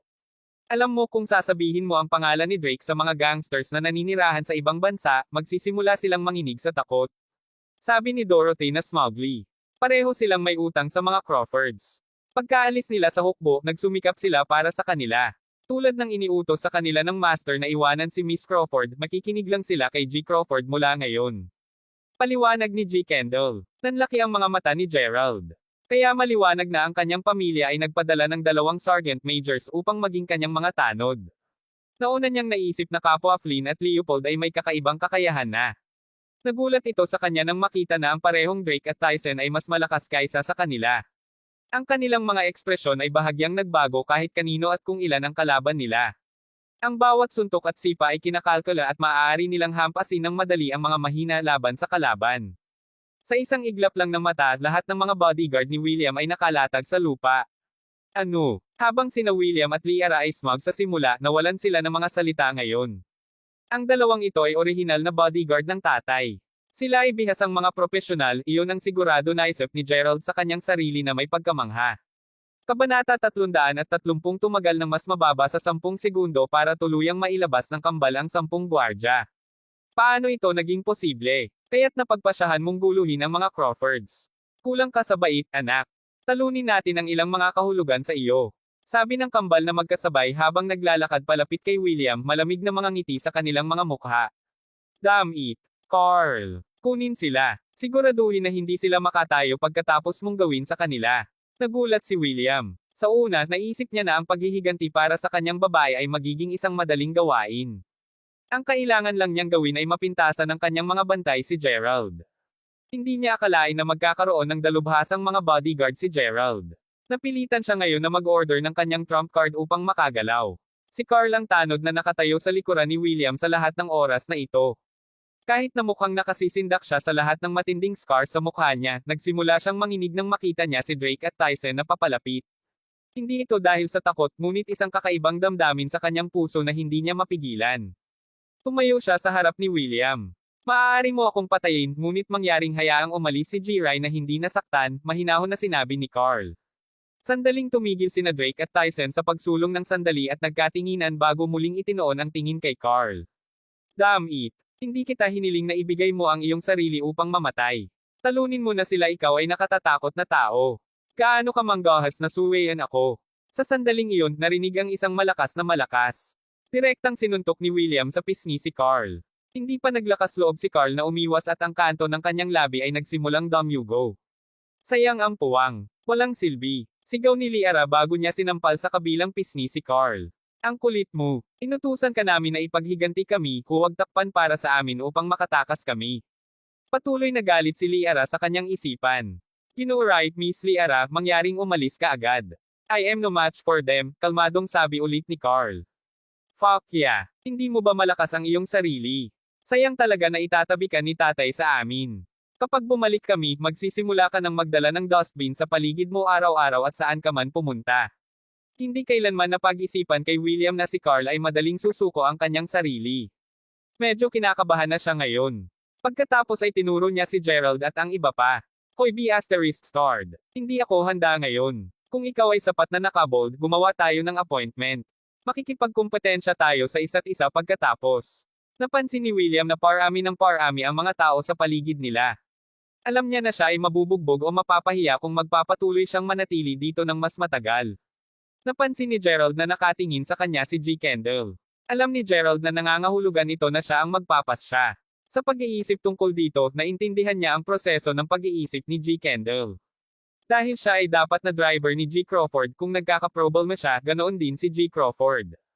Kasalukuyan siyang nagtataglay ng pinakamataas na posisyon upang magwakas. Oo naman. Maaari nating talakayin ang mga detalye ng aming laban sa paglaon. Maaari kang umalis, ngunit ang babae ay mananatili sa amin sa ngayon, sabi ni Gerald na may mahinang ngiti. Totoo na si Gerald ay karaniwang nag-iingat ng mababang profile, ngunit hindi ito nangangahulugan na siya ay isang tanga. Pagkatapos ng lahat, nasaktan niya ang Rice, at hindi niya ito maaalog ngayon. Napagpasyahan ni Gerald na mas mabuti na maibaba sila ng maaga upang hindi na sila magdulot ng karagdagang kaguluhan sa hinaharap. Si William ay isang taong umasa sa kapangyarihan ng kanyang pamilya. Kung wala ang Rice, siya ay isang ordinaryong tao lamang na walang mga merito. Ang pagsira sa kanya ay walang ibig sabihin kay Gerald. Narinig ang panuntunan ni Gerald, nagsimulang kabahan si Liara. Ginoo Rai, huwag mo sana akong iwan sa kanila. Isama mo ako. Huwag kang mag-alala, Liara. Manatili lamang sa kanila sa ngayon. Maligtas kitang iligtas kaya't maghintay ka para sa akin ng matyaga. Nagmamadaling sabi ni William. Pagkatapos ay sumugod siya papunta sa kanyang kotse, pinaandar ang mga makina, at umalis kaagad. Wala man lang siyang pakialam sa kanyang tambak na walang malay na mga bodyguard na nakahiga sa lupa. Tumango si Carl papunta kina Drake at Tyson ng magalang bago tumalikod upang maglakad papunta sa kanyang sasakyan. Frank Duncan. Parehong sumigaw sina Drake at Tyson kay Carl na papasok na lang sa kanyang kotse. Bahagyang nanginag ang katawan ni Carl. Gayunpaman, nagkunwari siyang hindi naririnig. Damn, magkatulad sila. Kamukhang kamukha niya ang lalaki. Pasiga na sabi ni Tyson, nakatingin peren ang tingin kay Carl. Oo, kahawig niya si Frank. Ang mga mata niyang iyon ay hindi nagbabago. Ngunit bakit siya naging isang tanod para sa isang tao? Hindi ko alam at malinaw na ayaw niyang makilala ang kanyang sarili sa amin. Pareho sa kanila ang patuloy na biniro siya sa mahinang boses. Pumasok si G. Kendall sa sandaling iyon. Tama na. Pag-uusapan pa namin ang tungkol dito sa sandaling makarating kami sa Villa. Panahon na nang magkakilala kami ni G. Crawford. Drake, Tyson, isama ang babaeng iyon. Panipi. Kabanata 331 sa pagkabihag ngayon kay Liara, nagsimulang magmaneho si Gerald sa Wayfair Mountain Entertainment. Pagdating sa bilya, tumawag si Gerald sa mga tanod na nagbukas ng pintuan para makapasok ang limousine. Sinabi sa kanila na dalhin si Liara sa isang bakanteng silid at panatilihin itong paningin sa kanya. Wow, maliit na driver. Hindi ko inaasahan na mayroon kang labis na kapangyarihan sa mga bantay dito. Nakikinig sila sa lahat ng iyong utos. Sabi ni Dorothy habang tumatawa. Ginoo Crawford, nandito ka. Nakita ni Zack at Michael na si Gerald na papasok sa gusali at dali-dali silang lumapit upang batiin siya. Kinumusta rin nila si G. Kendall. Habang si Zack at Michael ay kadalasang lumilitaw sa Mayberry City, sa harap ni na Jessica at G. Kendall, sa halip ay nagbigay sila ng impresyon na maging regular na mga alipors. Gayunpaman, hindi iyon ang nakakuha ng pansin ng apat na bagong tao.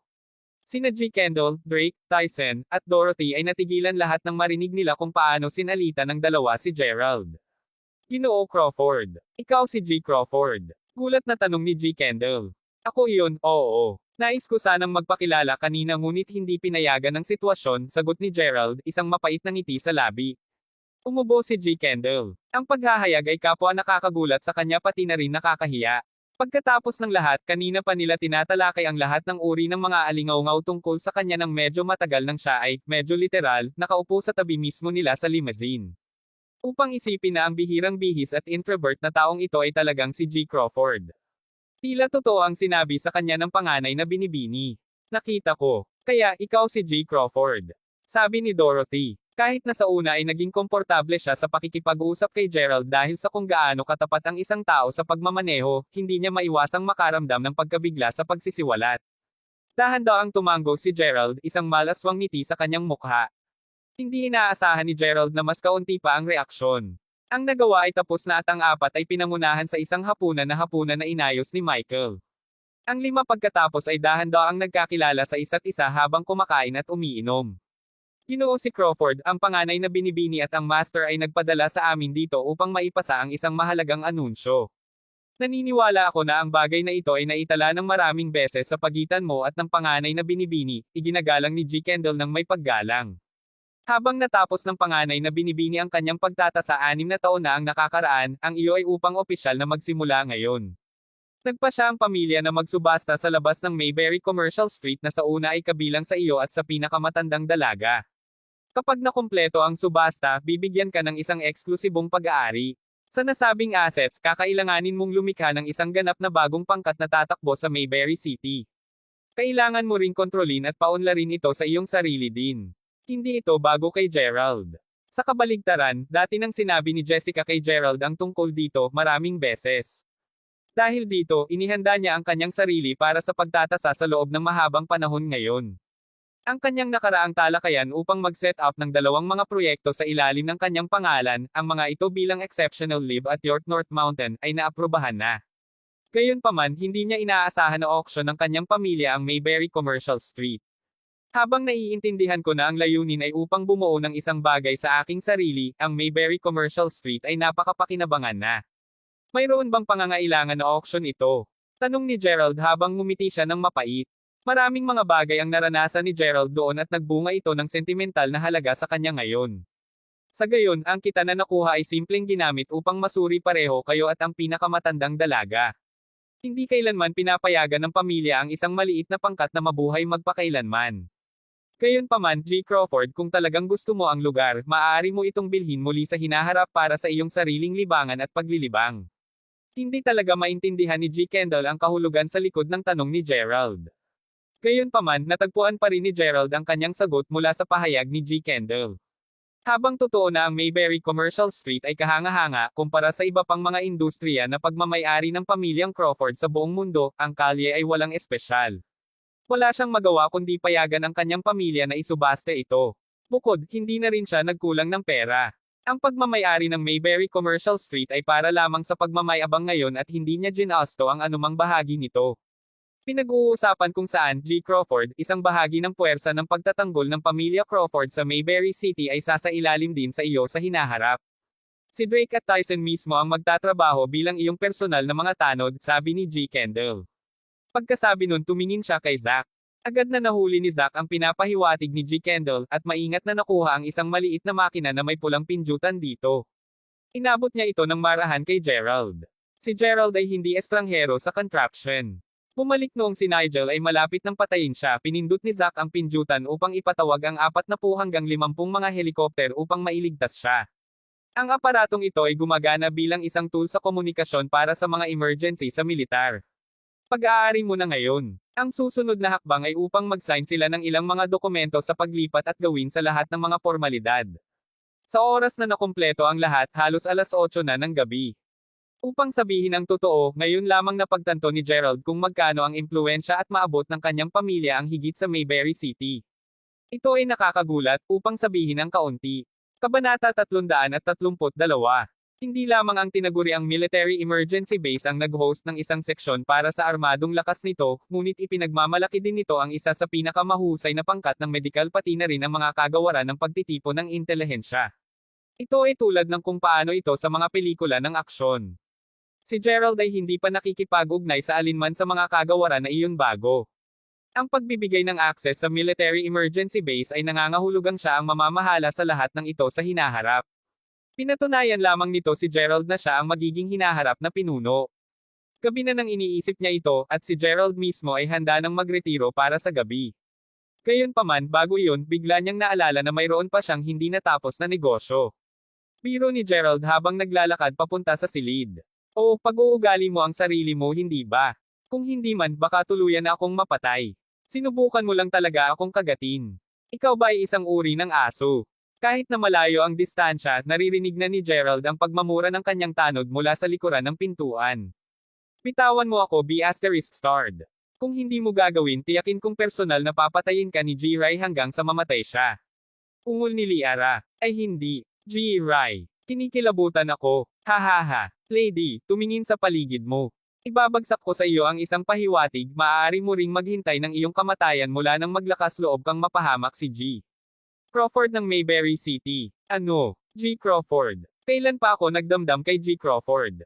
Nagtatakang tanong ni Liara. Sinusubukan pa ring magpanggap ng kamangmangan. G. Crawford ang taong nagdala sa iyo dito ngayon. Panipi-panipi tuldok. Teka, siya si G. Crawford. Sa sandaling iyon pumasok si Gerald sa silid.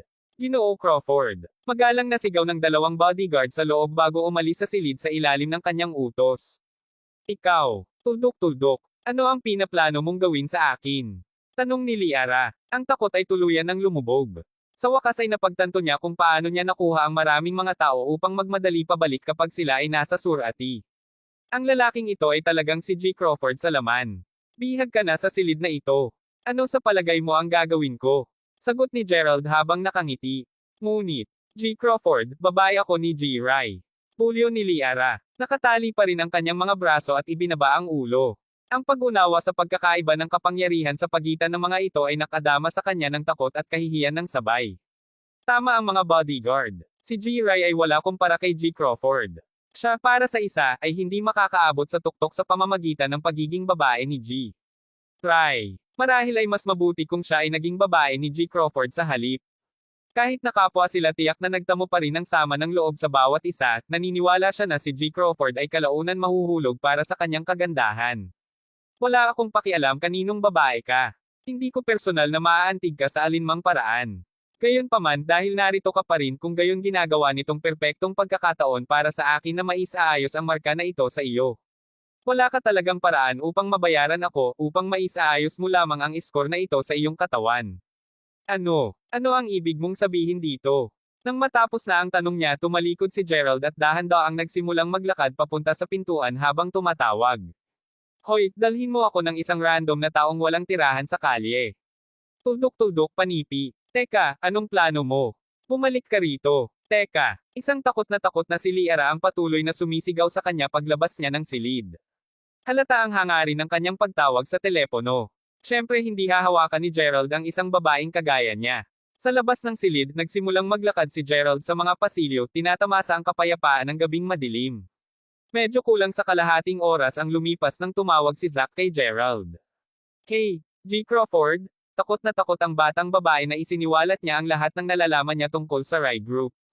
Sa totoo lang hindi ko inaasahan na malaman niya na marami sa kanilang mga sikreto. Sumang-ayon din siya na tulungan kaming makuha ang gusto namin. Sabi ni Zack, isang ngisi sa mukha. Ang iyong ideya ay tunay na napakatalino, G. Lyle. Kung hindi mo ito iminungkahi, inuutusan ko lang ang ilang mga gwardya na bugbugin siya, sagot ni Gerald habang ngumiti siya ng awkward.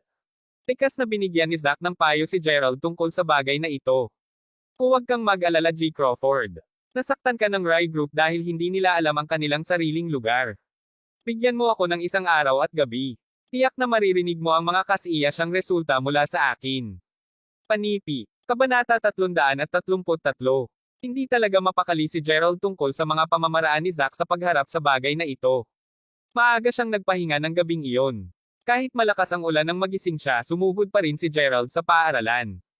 Pagkatapos ng lahat, mahalaga rin ang kanyang pagsusuri sa araling bahay. Tulad ng dati, pinababa siya ng kanyang driver sa pintuan ng paaralan at si Gerald ay lumakad papasok sa paaralan na may dalang payong. Bigla na lang narinig ni Gerald ang isang malakas na hiyawan. Nang lumingon siya upang tingnan ang pinagmula ng tunog, nakita niya ang isang batang babae na nakasuot ng puting damit na tila pinilas ang bukong-bukong. Hawak niya ang isang payong sa isang kamay habang ang isa naman ay nakahawak sa bukong-bukong niya. Napagpasyahan ni Gerald na dapat ay napilipit siya sa bukong-bukong habang binubuksan ang kanyang payong. Dahil hindi siya halos makapaglakad ng maayos sa sandaling iyon, tila ang malas na paylay. Natagpuan ni Gerald ang sarili na naglalakad papunta sa kanya sa ilalim ng kanyang payong. Ayos ka lang. Masakit. Sigaw ng dalaga habang nakataas ang ulo upang tignan siya. Ang kanyang mga mata ay pawang mga luha.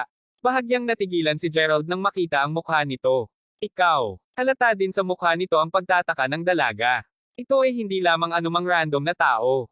Siya ang mabait na batang babae na dating umupo sa tabi ni Gerald noong siya ay nag-aaral sa library ng ilang sandali. Ang alaala ng kaganapan ay napahiya kay Gerald. Hindi lamang siya nagkaroon ng nosebleed noon, ngunit siya ay nakabahin din. Isang nakakahiyang bagay na dapat tandaan. Hindi inaasahan, upang masabi lang, na makaharap niya siya ngayon habang babalik sa paaralan kaninang madaling araw. Oo, matagal-tagal na plano ko muna na tawagan ang isang taxi upang lumabas at kumuha ng ilang mga materyales.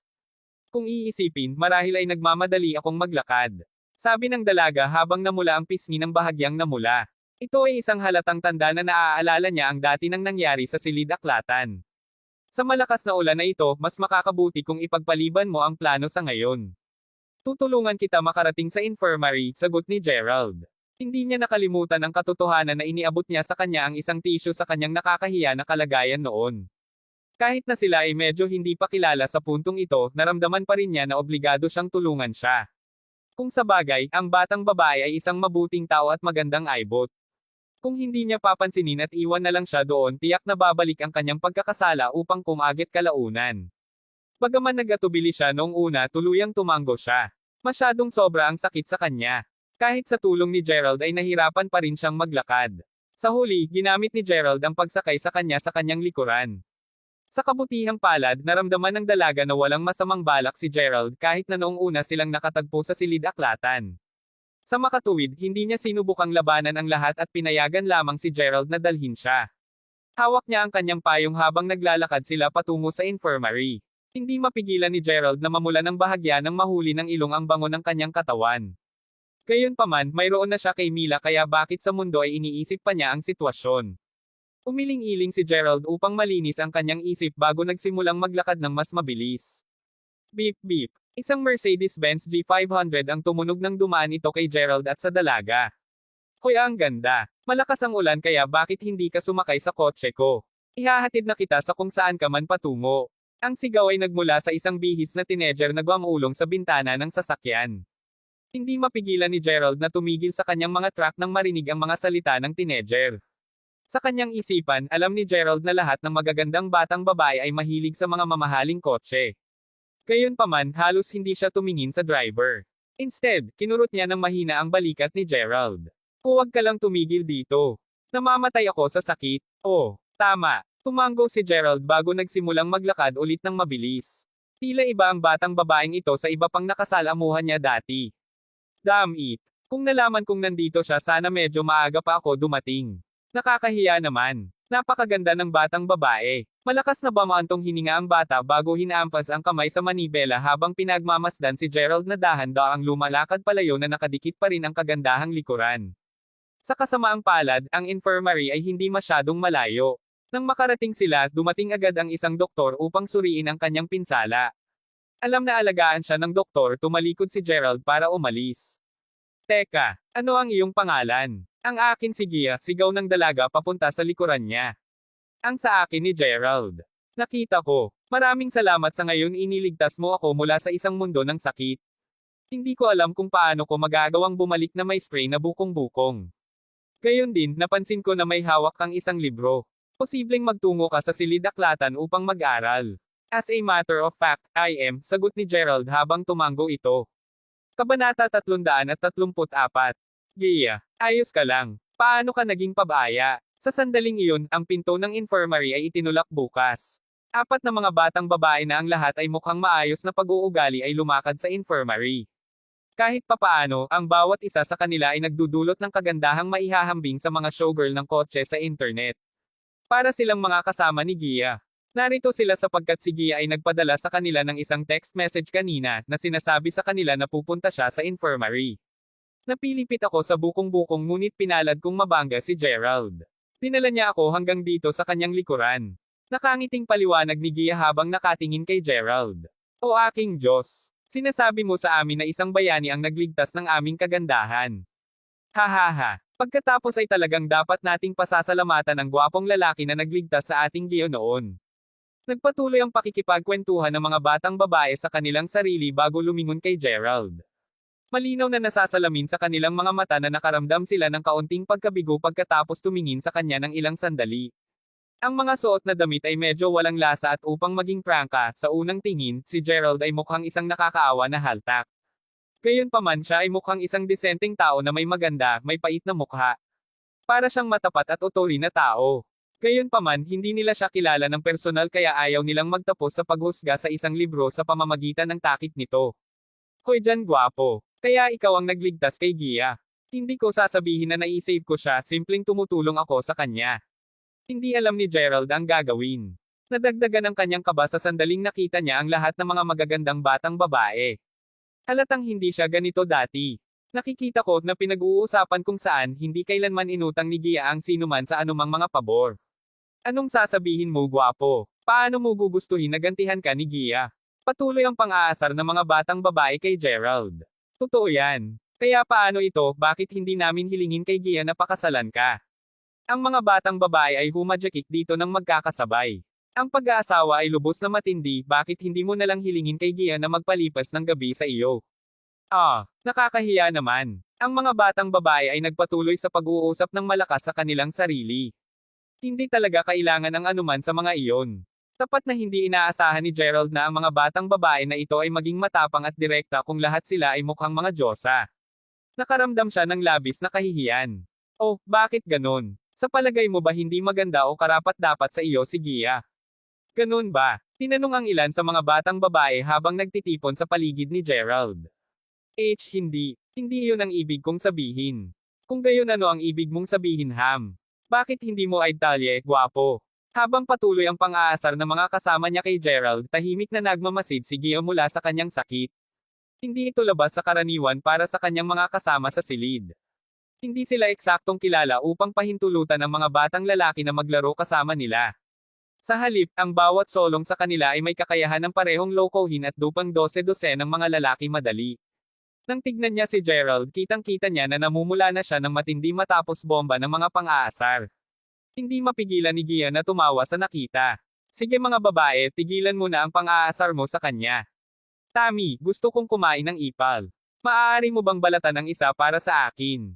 O sige. Si Tami ay isang matangkad na batang babae at magbabalat na siya ng mansanas bago siya tumigil. Pumarap siya saka tumingin ulit kay Gerald bago ngumiti.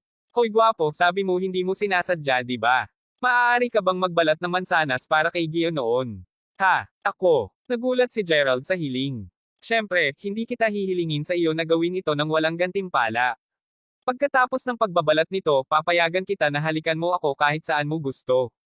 Paano ito para sa isang deal? Sabi ni Tami habang dahan-daang lumapit kay Gerald. Ito ang kauna-unahang pagkakataon na nakasalamuhan ni Gerald ang isang matapang na babae. Napakatapang ba talaga niya tulad ni Jack Ellen? Sa paghahambing sa dalawa sa kanyang isipan, si Jack Ellen ay tiyak na isang rookie kumpara sa mga batang babae. Sa bawat 10 pangungusap na sinabi ng mga batang babae, 8 sa mga ito ay maruming pagsasalita. Parehas din silang matapang at prangka kapag nagsalita sila. Matapos ang landi sa kanya ng medyo mas mahaba, si Gerald ay bahagya na napigilan ang sarili. Kapag napilang mansanas, sinabi nila sa kanya na magbalat ng saging. Pagkatapos nito, sinabi pa sa kanila kay Gerald na padiin ang bracelet sa kamay ni Gia ng kumukulong tubig. Naramdaman ni Gerald ang pagtahimik at talagang ayaw na manatili pa sa isang segundo. Iyon lang, sa sandaling natapos niya ang pabor na ito, aalis na siya. Saktong hawak niya ang pulse heiress na tinanggal lang ni Gia mula sa pulso nito, naramdaman ni Gerald na hinaila siya paatros. Isang malakas na kamay ang nagtulak sa kanya palayo kay Gia nang bigla, na nawala ang hawak niya sa pulse heiress at nabasag ito sa sandaling tumama ito sa sahig. Gia, narinig kong nasugatan ka. Pinag-alala mo ako hanggang sa mamatay. Ang nag-aalalang boses ay nagmula sa batang sumugod lang. Kabanata 335, huwag kang mag-alala Jacob, ayos lang ako, sagot ni Gia sa isang walang malasakit na tono. Ang batang lalaki ay nakadamit na presentable sa isang suit at mukhang gwapo. Bagaman nagbigay si Gia ng isang bahagyang malamig na impression sa kanya, hindi naman nagalit si Jacob. Nako, Gia, nasira ang bracelet mo. Bulalas ni Tammy. Tumingin siya sa sahig upang makita kung ano ang naging sanhi ng pagkasira ng tunog kanina at nalaman na ito ang pulse heiress. Gerald, paano ka naging pabaya?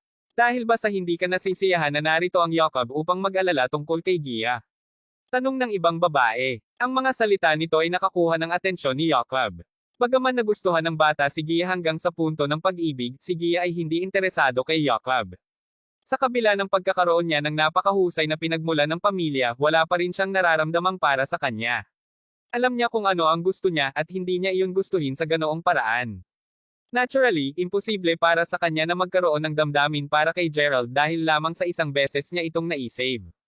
Alam ito ng mga kasama sa kwarto ni Gia at simpleng naglalaro lang sila kay Gerald. Malinaw na nakita ng lahat na ito nga talaga, si Jacob na kinalayo ni Gerald ng mas maaga na naging sanhi ng aksidenteng pagbagsak nito ng pulse heiress. Mabuti lang, bracelet lang yun. Bibili na lang ako ng isa pa. Nakaramdam ng bahagyang hiya si Gia. Kung sa bagay, binibiro pa rin ng mga kaibigan niya si Gerald ngayon kahit na siya ang tumulong sa kanya. Jacob, ikaw at si Gerald ang dahilan ng pagkasira ng pulse heiress. Pareho kayong magbabayad para rito. Sabi ni Tammy. Malinaw na ang mga batang babae ay kinakailangang magsalita ng medyo magalang kay Jacob. Hey, bibili lang ako ng bago ng walang tulong.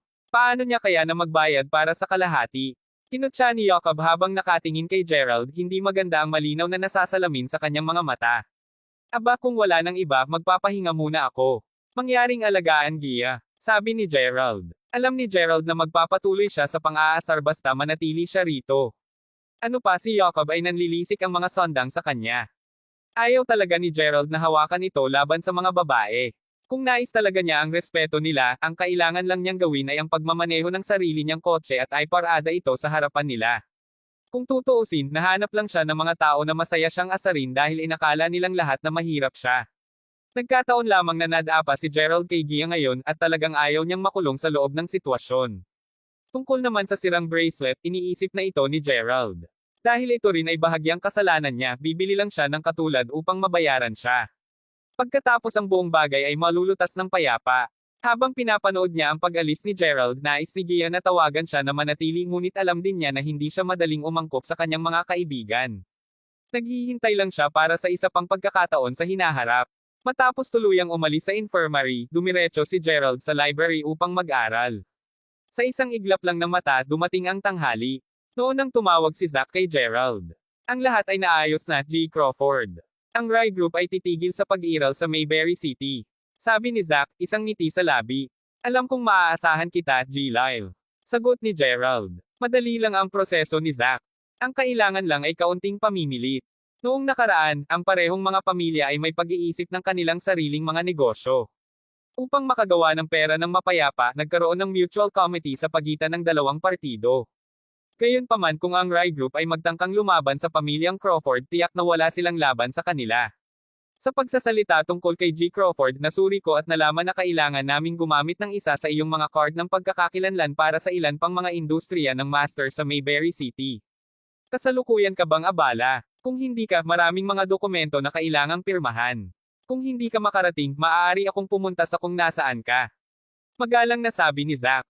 Hindi na kailangan iyon. Lalapit ako. Halos tapos na rin basahin ni Gerald ang kanyang libro. Iniisip din niyang magtungo sa isang tindahan ng alahas sa Mayberry Commercial Street upang makakuha ng isang bracelet ng jade na katulad ng dating kay Gia.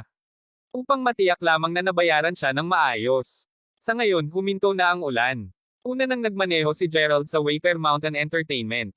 Kapag natapos na niya ang pag-sign ng mga dokumento, nagtungo siya sa tindahan ng alahas sa Mayberry Commercial Street. Boss, gusto kong bumili ng isang jade bracelet. Ito ay tumagal sa kanya ng ilang sandali, ngunit sa wakas ay natagpuan niya ang isang jade bracelet na katulad ni Gia.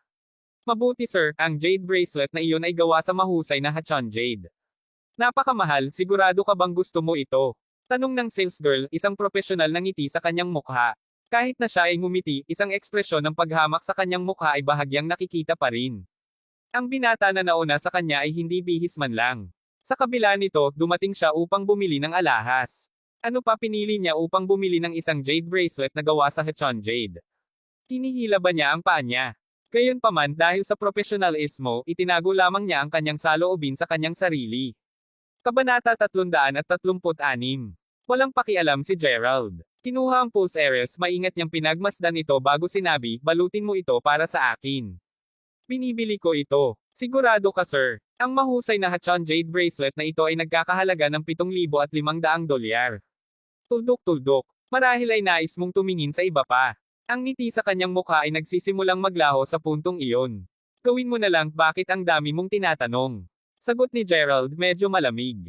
Inilagay ng sales girl ang jack bracelet bago ay sweep ito sa payment machine. Gayunpaman, isang pagkabigo ang transaksyon. Biglang naalala ni Gerald na ang minimum na halaga para sa bawat isa sa kanyang mga transaksyon sa bangko ay dapat na hindi bababa sa $30,000. Hehehehe. Simula kailan ang Trinity Jewelers ay naging isang mababang klase na shop? Maaari bang ang sinumang random na tao ay waltz lamang ngayon? Ano ang magiging karanasan ng aming marangal na customer noon?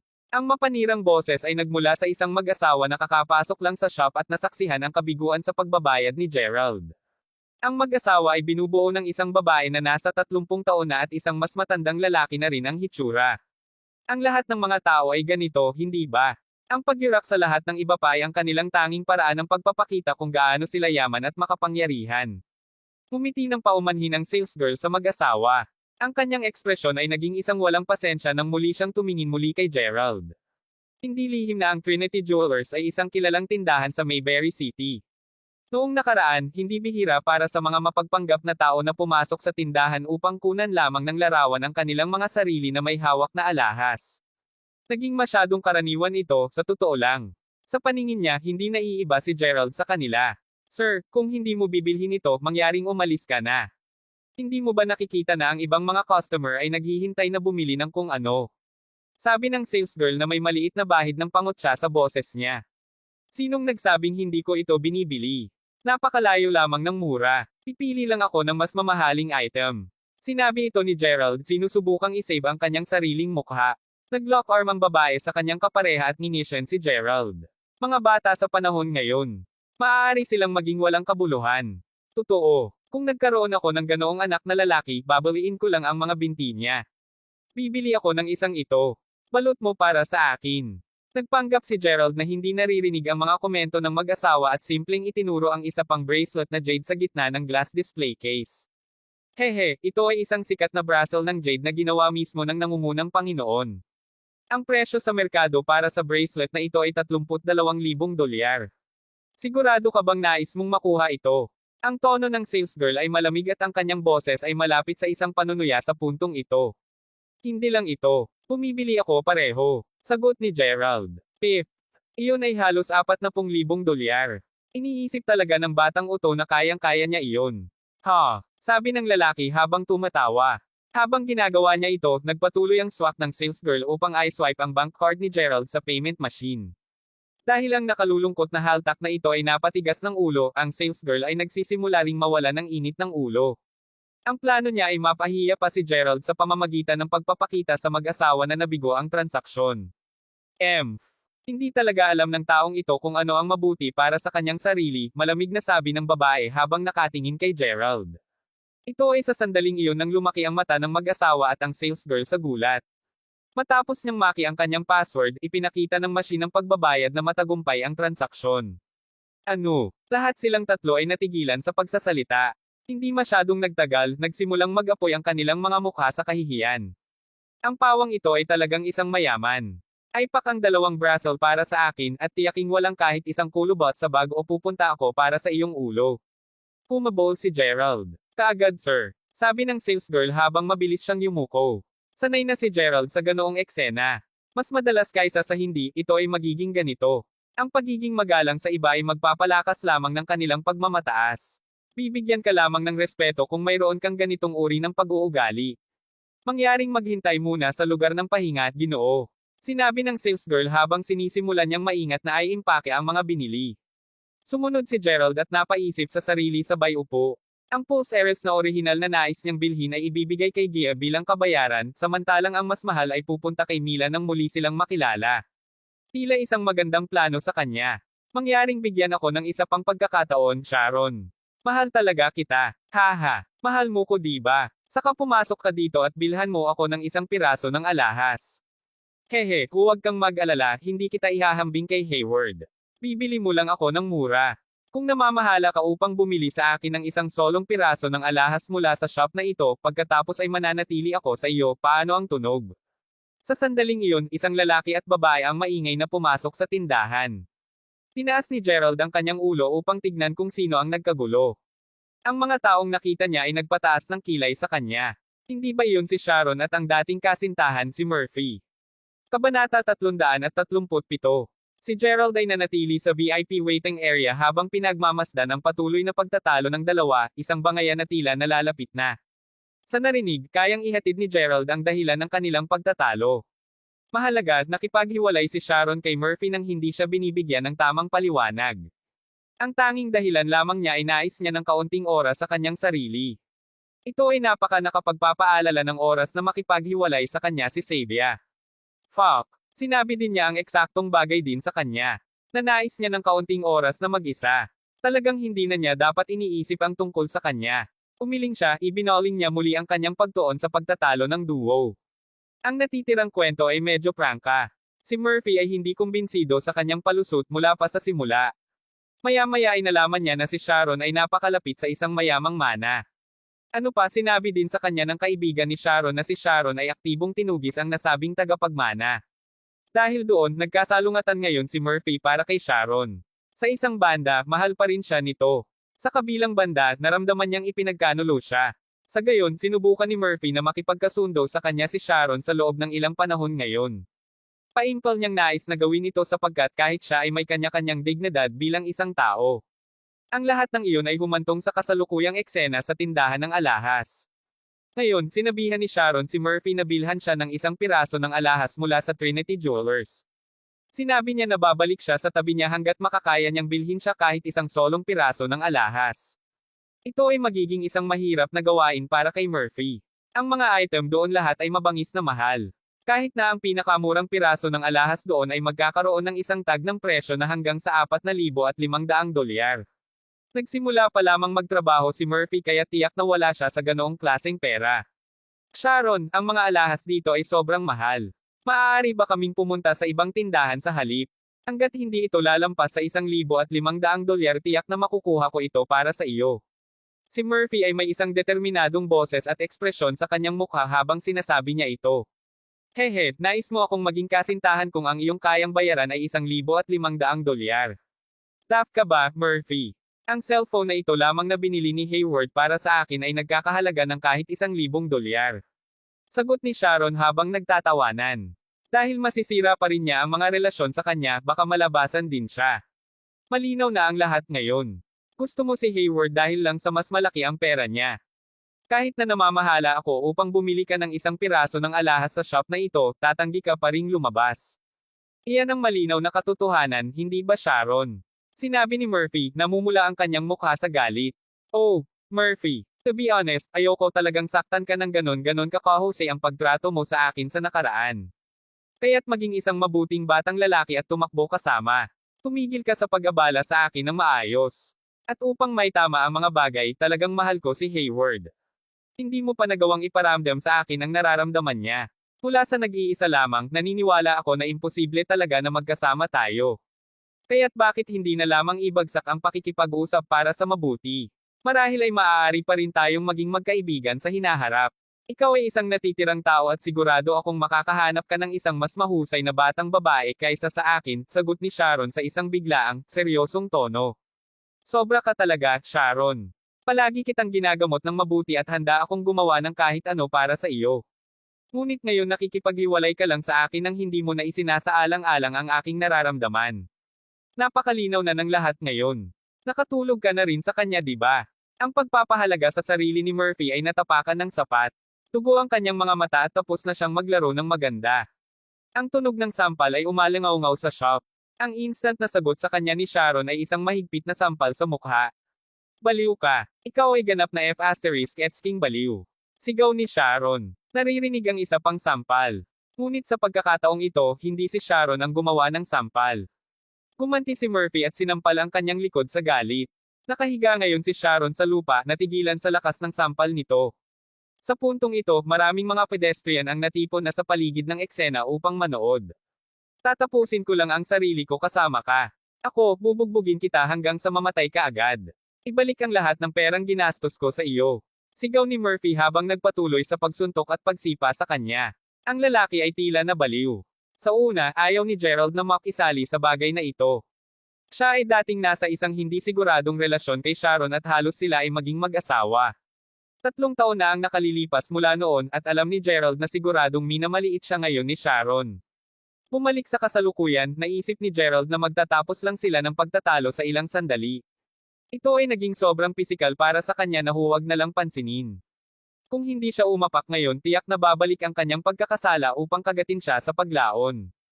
Dagdag pa, may 1 oras na siya ay may malakas na damdamin para sa kanya sa nakaraan pagkatapos ng lahat. Kung iisipin, ang sanhi ng kanilang paghihiwalay ay hindi direktang nauugnay din sa kanya. Umiling si Gerald bago lumakad upang tumulong na paghiwalayin silang dalawa. Sa oras na iyon, maraming malalaking boss na dumating upang bumili ng alahas ang nagsisikap na itigil ang laban. Kabanata 338. O sige, sapat na iyan, binata. Wala kang mapapatunayan sa pamamagitan ng pagpindot sa isang babae. Kung talagang nais mong patunayan ang iyong halaga, magsumikap ka upang magsisi siya na iwan ka sa hinaharap. Saway sa isang bihis may edad na lalaki na mukhang marangal at marangal. Sa puntong ito, medyo huminahon na si Murphy. Napabuntong hininga na lamang siya ng mahigpit na nakakuyom ng mga kamao. Tama iyan. Kung nais mong ipakita ang iyong halaga pagkatapos ay gumawa ng isang bagay sa iyong sarili. Sa palagay ko imposible iyon kahit na dahil ikaw ay isang baliw. How dare you hit me today? Tapos ka na. Sigaw ni Sharon na nakalatag pa rin sa lupa, hingal na hingal. Dapat mas mababa ang pagsasalita mo sa iyong sarili. Batang babae, dapat mong ihinto ang pakikipag-date sa mga mayayamang lalaki lamang. Ang mga mayayaman ay pabago-bago. Kung nais mong makipaghiwalay, linawin muna ang mga bagay sa iyong kapareha. Walang point na magsabi ng iba pa upang mag-trigger lamang ng mga emosyonal na tugon mula sa kanila, saway sa parehong lalaki kay Sharon sa oras na ito. Tumahimik si Sharon at simpleng tinakpan ang mukha ng mga kamay habang umiiyak. Hindi na talaga siya nakapagbalikan dahil ang nasa katanghaliang lalaki ay talagang isang malaking amo. Ayos ka lang ba, Sharon? Hindi sigurado si Gerald kung ano ang gagawin kaya't sinubukan niya lamang na simulan ang isang pag-uusap sa kanya sa sandaling lumakad siya. Nagulat na napatingin si Sharon kay Gerald. Hindi niya inaasahan na nandito rin siya. Tama ang sinabi ng Ginoo doon. Ang mga hindi pagkakaunawaan ay maaaring palaging malinis ng mapayapa hanggat ang parehong partido ay mananatiling kalmado. Sa narinig, pareho kayong mukhang may magandang relasyon sa nakaraan. Ang kapalaran ay nagbabago ng mga bagay kaya talagang hindi na kailangang tretuhin ang bawat isa tulad ng mga kaaway ngayon. Fuck you. Wala ito sa iyong negosyo. Sa tingin mo ba talaga na sapat kang karapat-dapat na turuan ako? Tinapon ka din. Nakakaawa ka tulad ni Murphy, mayroon ka talagang lakas ng loob upang subukang turuan ako. Maganda lang ang intensyon ni Gerald sa kanyang sinabi. Gayunpaman sa kabila ng pagsasabi ng halos magkatulad na mga bagay tulad ng nasa katanghaliang lalaki, ang reaksyon ni Sharon ay ganap na naiiba. Si Sharon ay labis na nag-aalala sa puntong ito katulad ng isang bar aisles ng pulbera na kung saan ay naiilawan lamang. Sa kanyang isipan, iniisip niya kung paano siya magiging maayos sa sinumang mula sa anumang lugar sa mundo na nagtuturo sa kanya, ngunit isang taong tulad ni Gerald. Hindi na siya magiging karapat-dapat. Hindi ba't bumili lang siya ng 2 high-end na mga cellphone? Bakit ba siya nagpakitang gilas dito? Ang kanyang galit ay lalong nag-init nang maisip niya kung paano hindi lamang siya napahiya sa publiko, ngunit nasaksihan din ni Gerald habang siya ay binubugbog. Nagkaroon pa siya ng katapangan na ituro at sawayin siya. Hindi siya naglakas loob na pukawin si Murphy sa takot na baka magsimula siyang kumilos muli bilang isang baliw. Wala nang tanong din ang lalaking nasa katanghaliang lalaki na nagsaway sa kanya. Kaya ang nag-iisang tao na maaari niyang idirekta ang kanyang galit ay si Gerald sa pagtatangkang ibalik ang kanyang sariling kumpiyansa sa sarili. Sinimulan niyang itulak si Gerald habang inilalabas ang lahat ng masasamang wika sa kanya. Napakalinaw nito na sinusubukan lamang niyang isave ang kanyang sariling mukha. Ang isang tulad mo ay dapat lamang na lumayo sa mga ito at mawala. Ako ay dapat bulag sa high school na kahit na isinasaalang-alang ang pag-ibig sa tulad ng isang nakalulungkot na haltak tulad mo. Umatras lang si Gerald sa bawat paghimas niya nang hindi sinabi ang iba. Sa sandaling iyon, ang salesgirl mula dati ay bumalik na may dalang mga bracelet na maingat na hawak sa kanyang mga kamay. Tumigil ka! Sigaw ng salesgirl sa sandaling nakita niya ang pinakakilala niyang customer na itinulak ng isang random na babae. Ang isang galit ay nagpasimula sa salesgirl na para bang ang kanyang sariling asawa ay sinampal lamang ng ibang babae. Tumakbo siya upang pigilan kaagad si Sharon. Pawala! Ungol ni Sharon habang tinutulak palayo ang salesgirl. Naririnig ang tunog ng pagkabasag. Ang dalawang magagandang kahon na isinagawa ng salesgirl ay pareho sa lupa. Ang tunog na nagmula sa loob ng mga kahon ng nahulog ay hindi masyadong nakasisiguro. Ang lahat na nakakita ng pagplay ng kaganapan ay tumahimik. Pagkatapos ng lahat, alam ng lahat na ang alahas sa tukoy na shop na ito ay napakamahal. Sa paghuhusga mula sa kung gaano kagaling ang dalawang kahon sa sahig, ang mga nilalaman ay tiyak na hindi lamang anumang regular na alahas. Ang mapanirang tunog ay tiyak na nakabalik kay Sharon sa kanyang katinoan. Ang mga bracelet na jade. Hindi inaasahan ng salesgirl na si Sharon ay magiging ganito karahas. Habang nakatingin siya sa dalawang kahon sa sahig, nagsimulang mabuo ang malamig na pawis sa noo niya. Huminga, sumubo siya kaagad at sinimulang i-unpack ang unang kahon. Nang buksan niya ito, nakikita ng lahat na ang jade bracelet ay nasira na sa 3 piraso. Kabanata 339. Oh my! Iyon ay hindi hitsura ng anumang ordinaryong bracelet ng jade. Ito ay isang kahihiyan na ito ay nasa 3 piraso. Tila isang Hachon jade bracelet. Sasabihin kong nagkakahalaga ito ng $7,500. Sayang ang nasira ngayon. Masyadong marahas ang batang babae na iyon. Dapat niyang bayaran ang buong halaga dahil siya ang nagtulak sa salesgirl. May iba pang kahon. Nagtataka ako kung ano ang nangyari sa mga nilalaman nito. Tuldok-tuldok. Marami sa mga tao roon ang nagmumuni-muni sa bagay na ito habang nakatingin kay Sharon. Samantala, ang salesgirl ay nahulog sa gulat at nakalimutan kahit na humingi ng paumanhin kay Gerald. Sinimulan niya kaagad ang pagbukas ng pangalawang kahon. Kapag binuksan niya ito, ang lahat doon ay agad na sumigaw ng malakas. Iyon ang dragon ng Jade. Ang nag-iisang Jade Dragon. Narinig ko na kung titingnan mo ng maingat, makikita mo ang hugis ng isang dragon sa loob mismo ng Jade. Narinig ko rin ang tungkol dito. Isa ito sa pinakamabentang item sa shop na ito. Ginawa ito ng isang napakadalubhasang master alahas. Nagkakahalaga ito ng $32,000. Sa kabutihang palad para sa marahas na ginang, ang bracelet ng Dragon Jade ay hindi nasira. Isipin kung magkano ang pera na kailangan niyang mabayaran. Ano ang ibig mong sabihin salamat hindi ito nasira? Ito ay ganap na mahalaga na ang kulay ng jade ng isang piraso ng Dragon Jade ay pinananatili. Kung ang kombinasyon ng kulay ng piraso ng Jade Dragon ay nabalisa, kung gayon hindi na ito magiging sa hugis ng isang dragon. Kung mangyari iyon, mas makabubuti na lang ang basagin ang pulse areas. Maraming taong may kaalaman ang aktibong nagbabahagi ng kanilang mga pananaw. Wow, nagtataka ako kung nasaan ang may-ari ng mga pulse areas. Kahit na ang nasa edad na boss mula pa kanina ay nagulat sa paglipas ng mga kaganapan. Ano ang nangyayari dito? Sa sandaling iyon, ang batang manager ng tindahan ay sumugod. Nang makita niya ang dalawang bracelet sa kanilang mga kahon na nasa sahig pa, agad na namumutla ang kanyang mukha. Ano pa ang ginagawa mo dito? Dalhin agad ang bracelet ng Dragon Jade sa Master Alahas. Suriin niya ito upang makita kung ang hugis ng dragon sa Dragon Jade ay nasira. Okay. Kaagad. Pagkatapos ito, bakit ka pa nandito? Sigaw ng manager, sobrang balisa ang boses nito. Ang salesgirl ay muling nakalimutan na humingi ng paumanhin kay Gerald at simpleng sumugod upang makipagkita sa master perhiasan upang ma-appraise ang bracelet ng Dragon Jade. Miss, manatili ka sa shop. Pag-uusapan natin ang tungkol sa kabayaran sa sandaling ang mga resulta ng pagtasa ay lumabas, malamig na sinabi ng manager kay Sharon. Oo. Hindi ko sinadya na basagin ang pulse areas. Tuldok-tuldok. Gusto ko lang siyang itulak. Maamo na sinabi ni Sharon. Kapag narinig niya kung gaano kamahal ang dalawang bracelet na jade, siya ay natakot ng labis na ang kanyang mga binti ay nagsimulang manginig tulad ng jelly. Siyempre hindi mo sinasadya, ngunit nasa tabi iyon. Habang naghihintay ka, huwag mag-atubiling makipag-ugnay sa iyong pamilya. Kung ang Dragon Jade Bracelet ay hindi nasira, kung gayon kakailanganin mo lamang na magbayad para sa Hachon Jade Bracelet, sagot ng manager. Kahit na si Gerald ang bumili ng dalawang bracelet na jade, nanatili siyang tahimik. Galit na galit siya at nagalit sa ngayon. Pasimpleng nais ni Gerald na payuhan si Sharon ng mas maaga, ngunit tinatrato niya ito na parang hindi man lang niya nakita bilang isang tao. Nagpasya siyang hindi na magsabi ng anuman sa oras na ito. Pinili niyang simpleng titigan si Sharon sa katahimikan. Damn it. Ito ang lahat ng iyong kasalanan. Napakalungkot kung nasagasaan kaming pareho sa parehong araw. Kunot noo ni Sharon habang nilalabas ang kanyang cellphone upang tumawag. Naturally, hindi niya tatawagan ang kanyang pamilya. Kung nalaman ito ng kanyang mga magulang ay siguradong papatayin nila ito. Ang tanging taong naiisip niya ay sina Hayward at Lillian. Sa sandaling nakipag-ugnay na siya sa kanila, ang tanging bagay lamang na magagawa niya ay maghintay para sa mga resulta ng pagsusuri. Mahigpit na kinuyom ni Sharon ang mga kamao habang nakatingin sa parehong Gerald at Murphy. Siya ay may isang nagbabantang hitsura sa kanyang mukha na parang sinasabi niya sa kanila na haharapin nila ang kanilang parusa maaga o huli. Sandaling dumating sina Hayward at Lillian. Sa sandaling ang buong kwento ay ipinaliwanag kay Hayward, siya ay nagalit. Lumitaw siya na pinakagalit sa katotohanan na si Sharon ay binugbog. Sino ang gumawa nito sa iyo?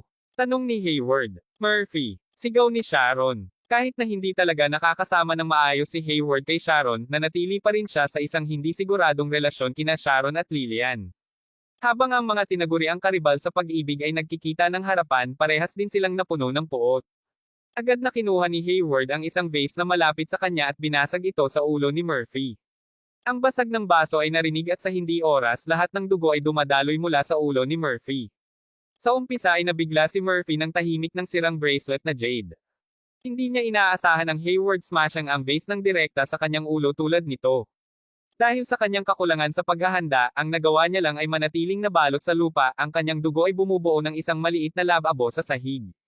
How dare you mess with me? Papatayin kita. Kabanata 340 sa kabutihang palad, pinigilan ng manager ang Hayward bago niya ipagpatuloy ang pag-atake kay Murphy. Ang ilang mga mabubuting tao ay tinulungan si Murphy na tumayo bago tumawag para sa isang ambulansya. Fuck! Bakit nandito ka rin, Gerald? Sa wakas ay nakita ni Lillian si Gerald na nakatayo sa gilid. Huwag mo nang banggitin ang kanyang pangalan. Kung hindi dahil sa nakalulungkot na jerk na iyon ay hindi ko masira ang $7,500 na Hachon Jade Bracelet at ang $32,000 na Dragon Jade Bracelet. Sagot ni Sharon na may aswang na naiinis sa mukha. Halika ulit. Higit sa $30,000. Napatulala si Harvey. Sa pamamagitan ng telepono, sinabi lamang ni Sharon na nakasalamuha siya sa isang aksidente sa Trinity Jewelers Shop. Hindi niya nabanggit ang anuman tungkol sa kabayaran o labis na gastos. Naturally, wala siyang imak sandali nang marinig niya ito. Ganon din kay Lillian. Dahil sa kanyang kaba, sinimulang sawayin ni Lillian si Gerald. So paano kung nabugbog si Sharon? Ano ang gagawin sa iyo? Sa palagay mo ba kailangan mong humakbang upang matigil ang away? Sino sa tingin mo kahit sino ka? Di asterisk man ito. Kaya ano ang gagawin mo tungkol dito? Hindi mo ba babayaran ang bayad? Itinuro ni Lillian si Gerald habang patuloy ito sa pagmumura sa kanya. Hindi ako makapaniwala na sa palagay mo napakahusay mo dahil lang sa bumili ka ng 2 cellphone. Nakasusuklam. O Lillian, iwan mo na lang siya, B. Hayward, maaari ba kayong pareho na tulungan akong malaman kung ano ang dapat kong gawin upang makalakam ng gayong pera? Hindi man handa si Gerald sa pandiwang atake mula kay Lillian. Natigilan siya sa isang punto na hindi man niya alam kung paano ito pabulaanan. Hindi siya may kumpara. 3 taon lamang ang nakalilipas mula nang hindi na sila nakipag-ugnay sa isa't isa, ngunit sa oras na iyon, ang alinman sa nanatili na nararamdaman ni Sharon ay tila tuluyan ng sumangga. Nasa labas na. Wala na ang mga resulta ng pagsusuri. Sigaw ng sales girl. Tuwang-tuwa siya sa oras na ito. Sina Hayward, Sharon, at ang iba pa ay nakatingin sa kanya, inaasahan ang kanyang anunsyo nang nakabukas ang mga mata. Mabuti na lang at hindi nasira ang bracelet ng Dragon Jade. Sa makatuwid, kailangan mo lamang bayaran ang kabayaran para sa Hachon Jade Bracelet na $7,500 lamang. Paliwanag ng sales girl. Oh, salamat sa Diyos. Nang marinig ito ni Sharon, halos himatayan siya. Ang napakalaking bigat sa kanyang mga balikat ay naangat at gayon din ang karamihan sa kanyang pagkabalisa. Gayunpaman, nanatili ang isa pang problema. Ang $7,500 ay hindi nangangahulugang isang maliit na halaga. Ano ang magagawa niya upang makalakam ang lahat ng pera? Hayward, Lillian, magkano ang pera mo? Kailangan mo akong tulungan. Parang umiiyak ulit si Sharon. Mayroon akong mga $4,500 sa akin sa ngayon. Kumusta naman ikaw, Lillian? 750 lamang, sagot niya. Mayroon din akong 750 rin, ngunit ang pagdaragdag ng lahat magkasama magkakaroon kami ng halos $6,000. Kulang pa rin ako sa $1,500. Sabi ni Sharon habang nagtatampo siyang nagtatalon. Huwag ka lang mag-alala, tatawag muna ako sa tatay ko. Hihilingin ko lang sa kanya na ilipat ang halagang iyon. Nararamdaman ni Hayward na gumaan ang kanyang pitaka habang isinasaalang-alang niya kung magkano ang pera na gugugol niya. Gayunpaman, tiyak na mawawalan siya ng mukha kung sasabihin niyang wala siyang pera sa harap ng maraming tao. Ang tatlo sa kanila ay nag-aalala sa tabi ng tindahan nang tumawag si Hayward. Tatay, kailangan ko ng $1,500. Ito ay mahalaga. Makakatanggap ka ng pangalawang batch ng pera ng bayad sa loob ng ilang araw, tama ba? Kailangan ko talaga ng pera ngayon, okay. Sige. Isinara ni Hayward ang telepono at makalipas ang ilang segundo, narinig niya ang tunog ng kanyang abiso sa WeChat. Ang pera ay matagumpay na nailipat. Ayos lang. Mayroon kaming sapat na pera ngayon. Sabi ni Hayward na may ngiti sa labi. Sa sandaling iyon, napuno ng paghanga si Sharon kay Hayward. Naramdaman niya na hanggat nandyan siya, palagi siyang magiging ligtas at ligtas. Pinatunayan niya sa sarili na tiyak na papakasalan niya ito balang araw.